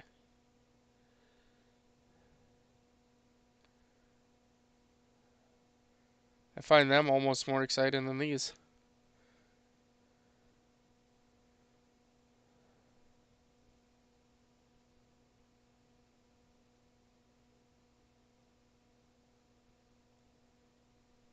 Gotcha. Well, you know what? I got three more. I got three more rolls here. I got a 2004 Denver. I have a 2005 Philly.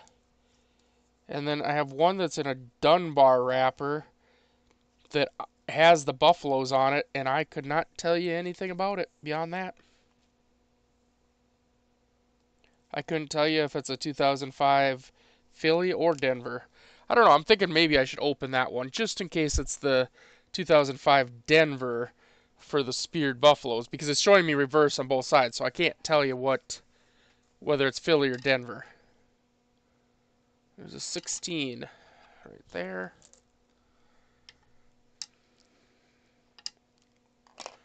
Type 1. So again, this is a 13.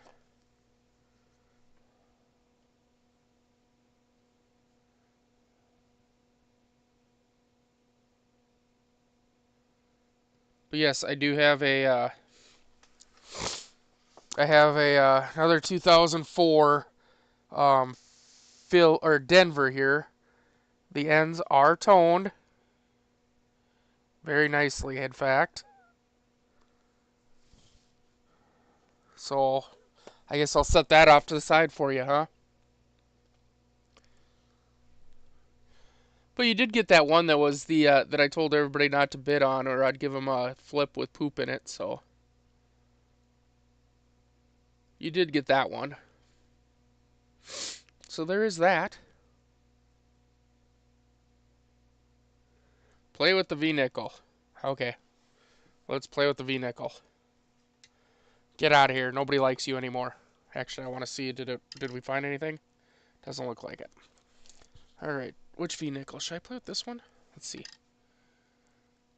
1887. Huh, okay.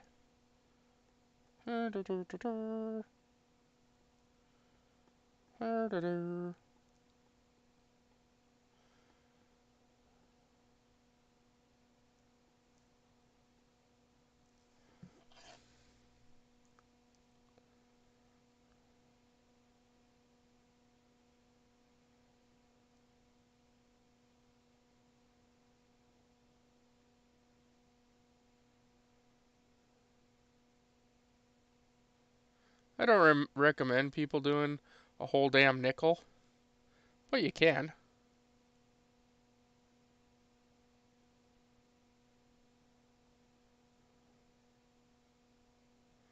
And of course, we're working on fluid dynamics here to keep the fluid on the nickel.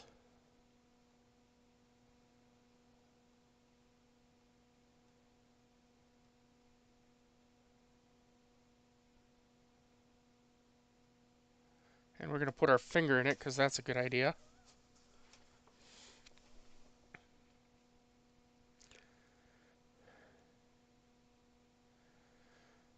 But again, like the reverse of this nickel, you couldn't really see anything on. And now we're starting to bring out the image of it. I'm going to bring the scope up just a little bit so that we can get more of the nickel on there.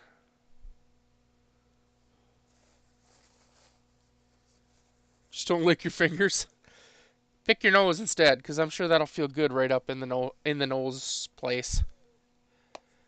Right up in that soft tissue. That'll feel good.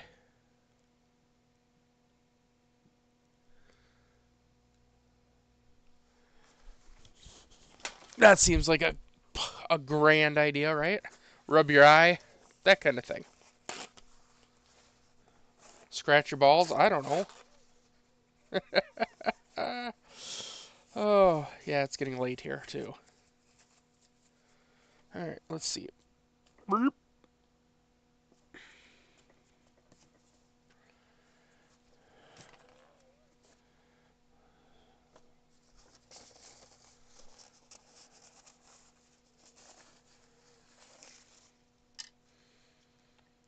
Look at all that detail now. Look at all that detail. That thing was just like almost slick smooth. Look at it all.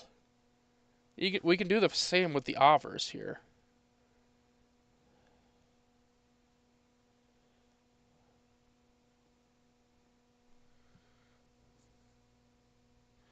Painting with tempo crazed, yeah.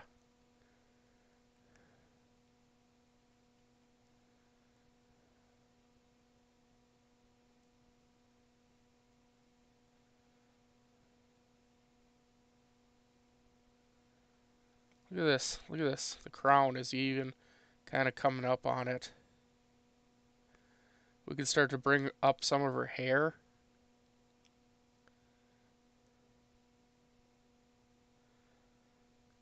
This is a good way to find some of them key date V-nickels too. You know? I mean, this isn't one, but like the 84 and 85, those are some key dates.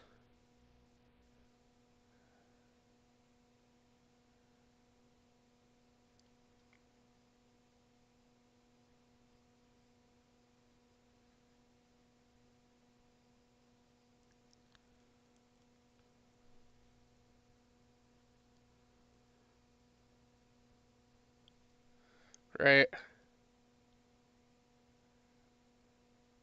Yeah, get back here. Nobody told you could leave. I guess I touched it a little hard when I looked away.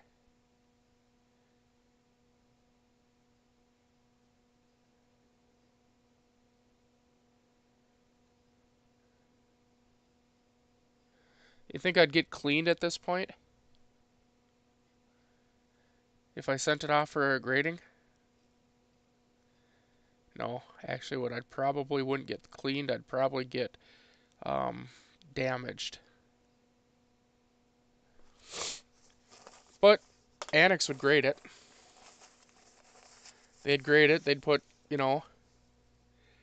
yeah, they'd grade it.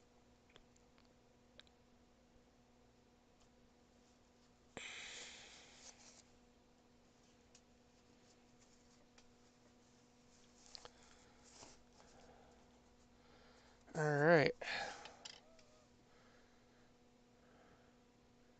Look at that. We can start to see Liberty again.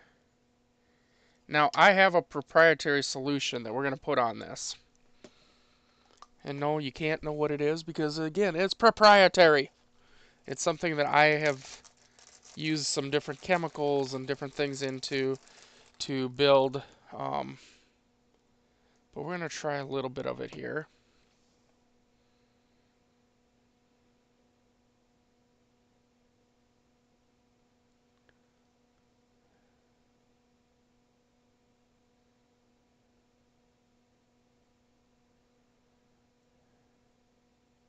It's got some oil in it, yes. You can probably tell that.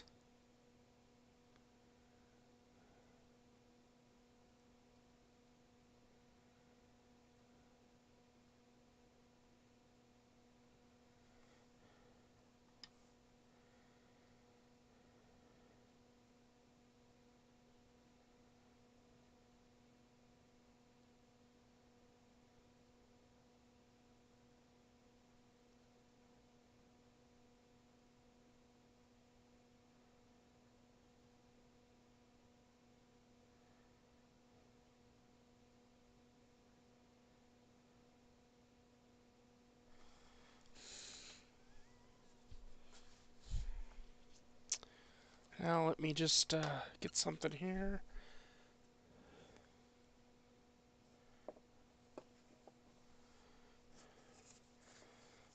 Clean that off of my base.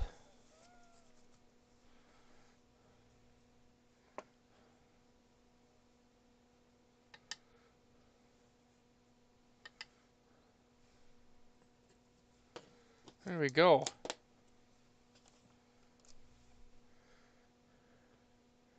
What do you think? What do y'all think of that? That was kind of neat, huh?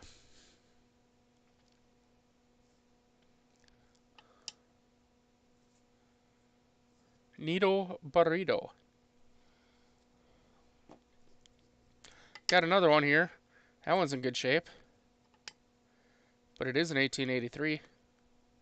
You know, before I do this one, though, to try to get this working a little bit better, I'm gonna dip it real quick in some acetone just to get some of that crap off of it so that everything works a little nicer for us.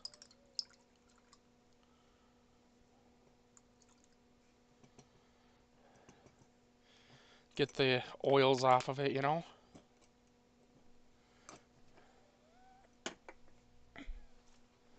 I know, right? Looks amazing at that point, huh? I should probably bottle up the stuff that I use, but I don't know. I kind of like it being my own. Nobody else can have it.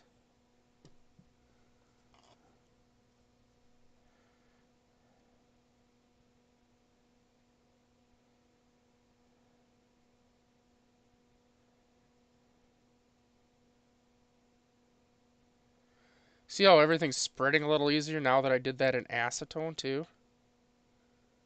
That's kind of what the acetone does. It allows the the chemicals to spread easier across the coin without pulling back as easy.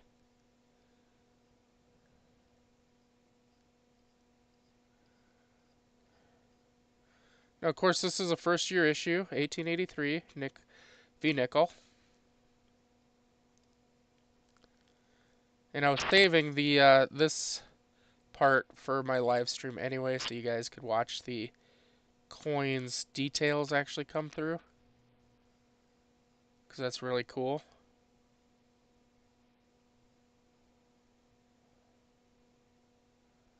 I mean, it's literally just the coin details just start to pop, right?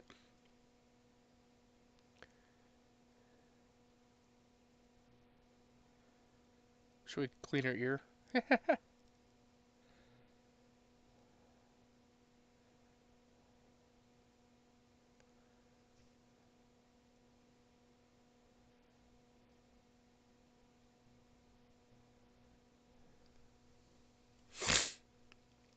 Hey, Tuck.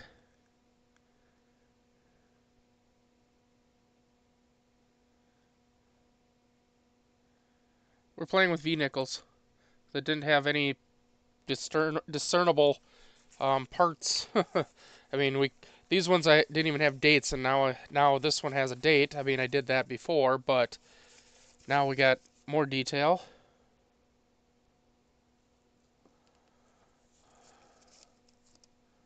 So now we'll clean that off. Clean up here.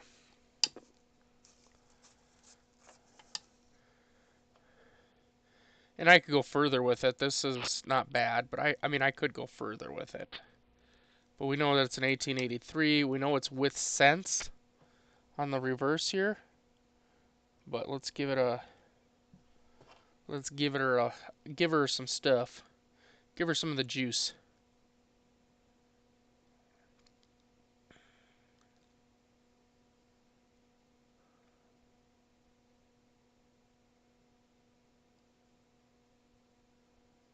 Let's put her finger in it. That's good. And then let's scratch her balls, because, you know, that'll feel good.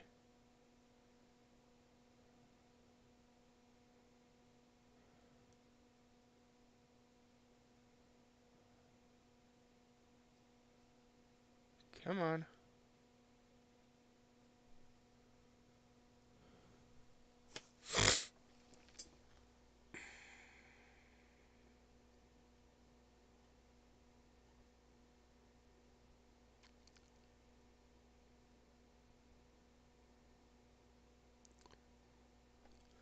There we go.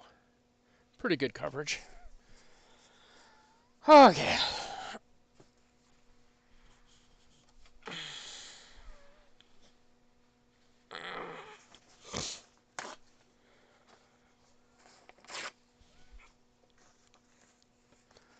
Now it's an 1883 with cents. There was actually less or more of these minted than there was the ones without cents, but these ones for some reason, are more valuable.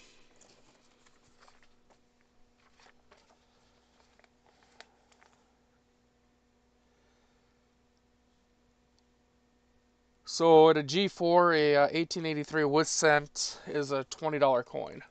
At 1883 without cents in a G4 is a $7 coin. So it's a huge, huge, huge difference.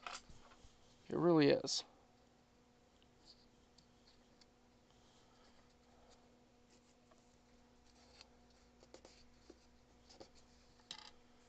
So 1883 with cents, and then if we want to take the my solution,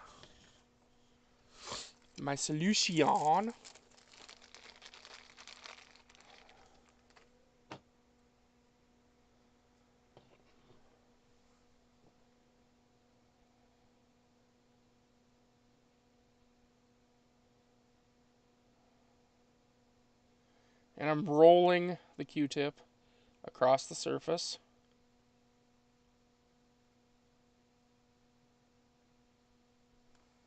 We're not looking to rub this stuff in. We're looking just to apply. Okay.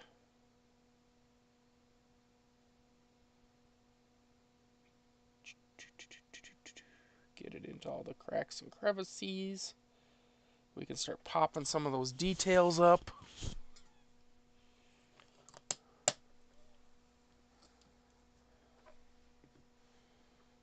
We'll take it, move it off camera here.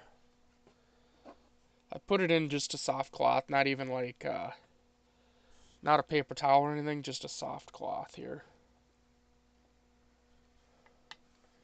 And there you go. And again, like you said before, not even the same coin. It completely looks like a completely different coin than what we started with. What else we got? We got any more of them? Oof. Oof. Should we do another? Should we do one more, you think? I'm going to bring the scope up just a little bit higher so we can get a better look at the coin as a whole here.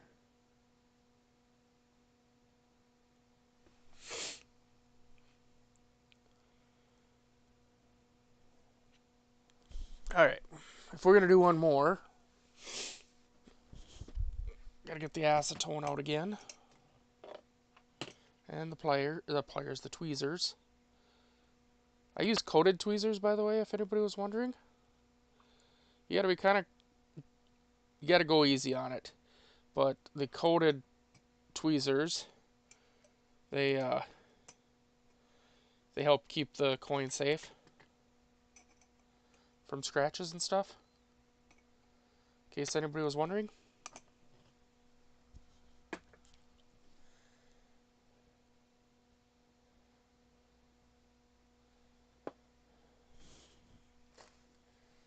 Alright. And I just dip it in, swirl it around, and bring it back out. That's it. So, just in case you were wondering that too.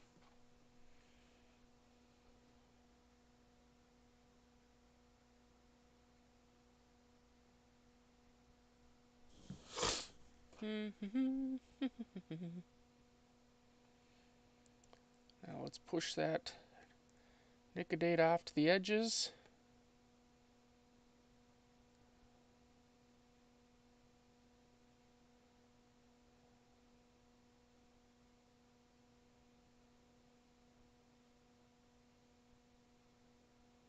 There we go. This one's in really bad shape. It's an 1883 again, so I think. Or is it an 84? That's an 84. Hold on, that's an 84, I think. That looks like an 84. That's a $22 coin if it is. That's an 84. Let's move some light. That's an 84. It's a little better one. I wish it was an 85 or 86, because those are the big boy ones.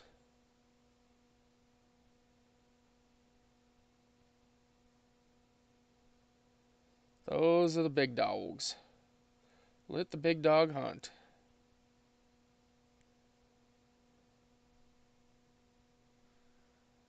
Otis is probably enjoying this even more than the Buffalo Nickels. This paint drying doesn't bother him as much. Right, Otis? This paint drying don't bother you as much, huh? Get a reveal of a whole coin.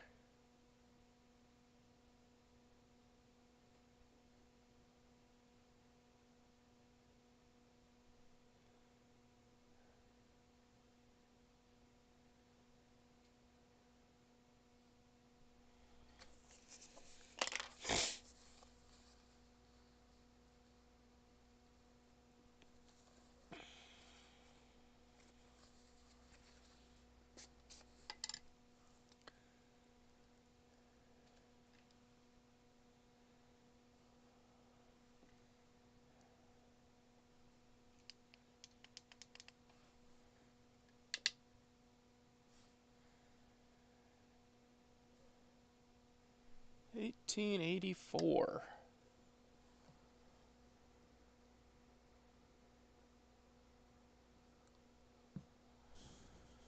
One, two, three, four, five, six drops.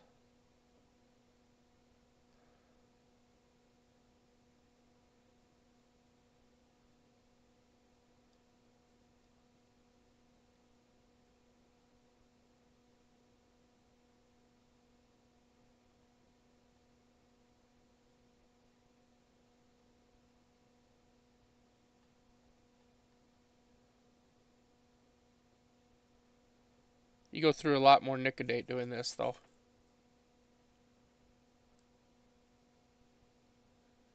I mean, I just put 12 drops basically on this coin. 6 on the obverse, 6 on the reverse. So that's basically like I could have done 12 coins for that. But we want to use a lot. We want to get it down in there. We want to make sure that we're, you know, I want to pull as much detail up as I can.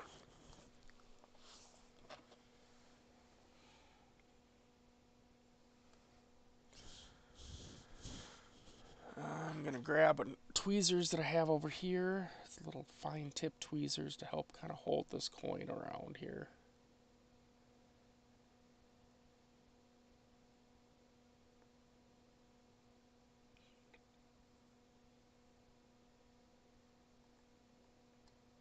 Hey now. There we go.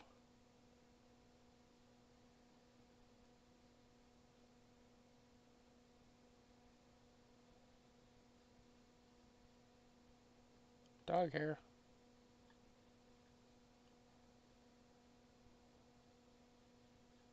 I'm sure the dog hair probably helps with the work we're doing.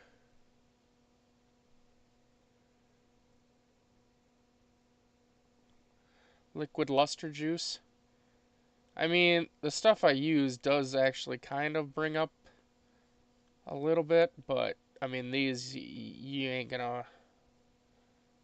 There's not a lot you can do when it's after it's been nicodated. Obviously, it's you still got that look of, you know, it's been acid etched basically. You know.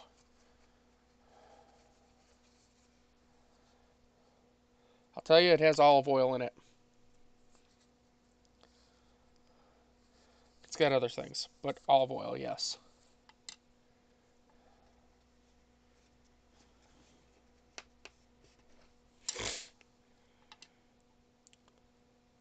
All right. Need another Q-tip.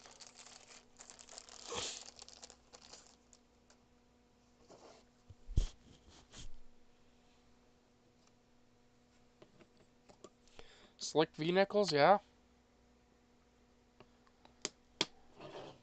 Well, you can do this with it.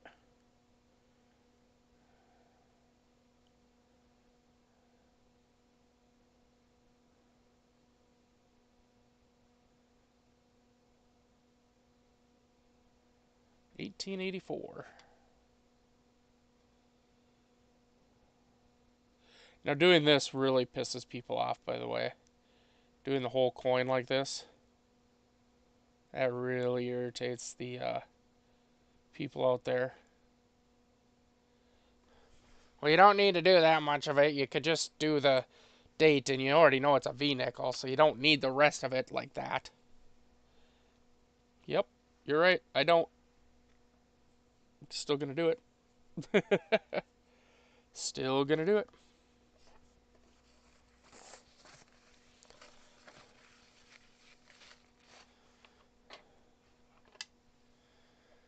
There we go. 1884 V-nickel. Let's see if we can fix the light here. Maybe use a different source. Get rid of those. Bring in a different source that kind of works a little bit better with us. Yeah, that's better. 1884. That's nice. What else we got? What are you? What are you? What are you?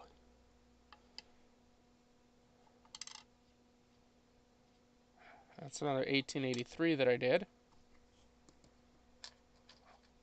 What are you? There's an 1890.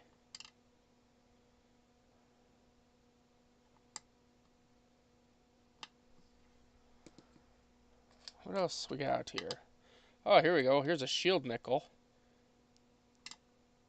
I pulled the date up on this thing right there. I'll just drop a little more on there.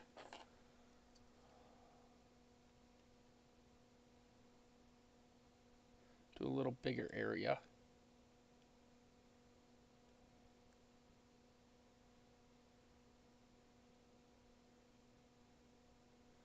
Yeah, this one you couldn't see a date at all on.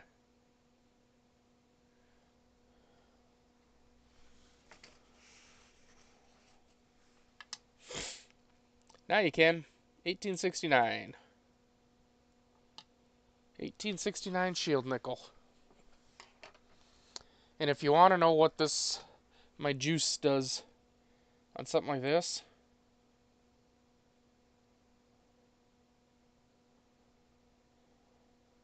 this is actually what it's meant for. You see the Q-tip turning colors?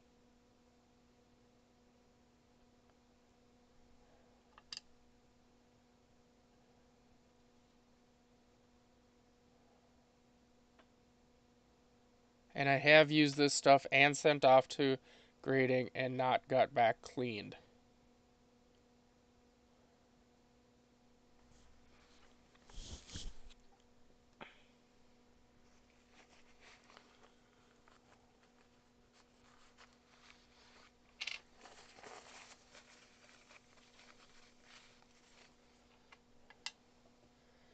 Look at how much nicer that looks already.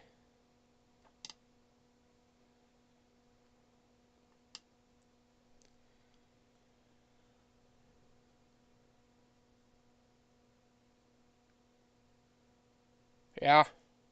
So there's an 1869 shield nickel. Let's see, what do we got for a value on a 69 shield nickel? 30 bucks on a G4. So there you go. I mean, that one there should sell for probably about 20 bucks like that.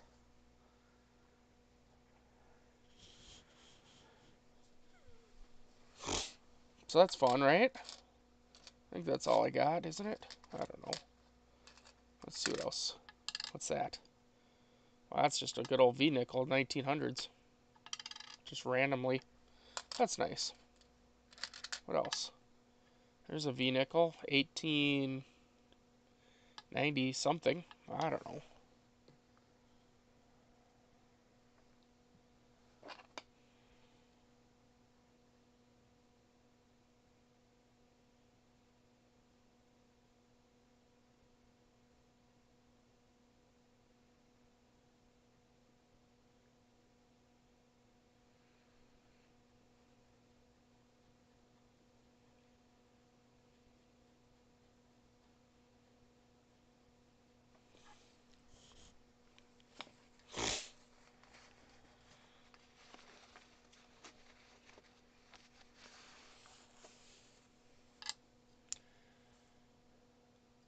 1897.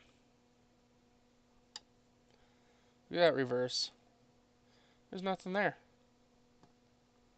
There is literally nothing there on that reverse.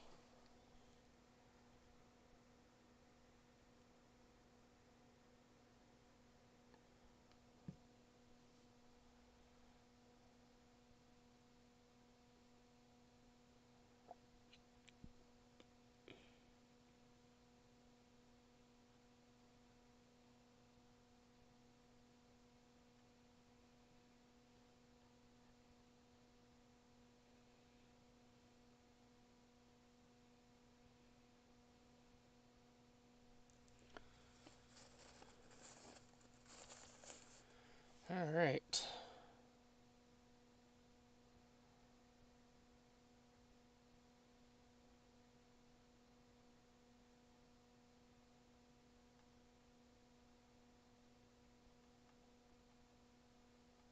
Here come those words.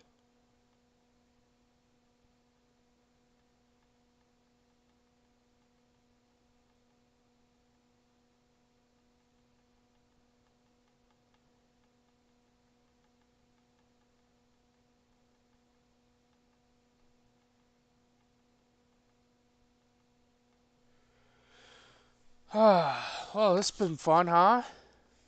Kind of out of nickels, I think, to work on now. I mean, I still have buffaloes, obviously, but V nickels, shield nickels, things like that, we're pretty much. I think we've gone through them all now.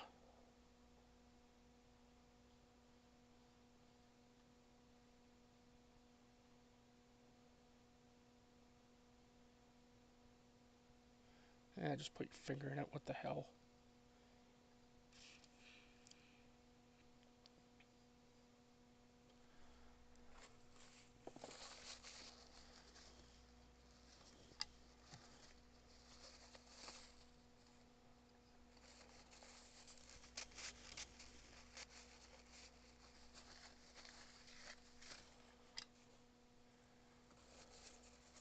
Couldn't see anything before. Now we at least have something.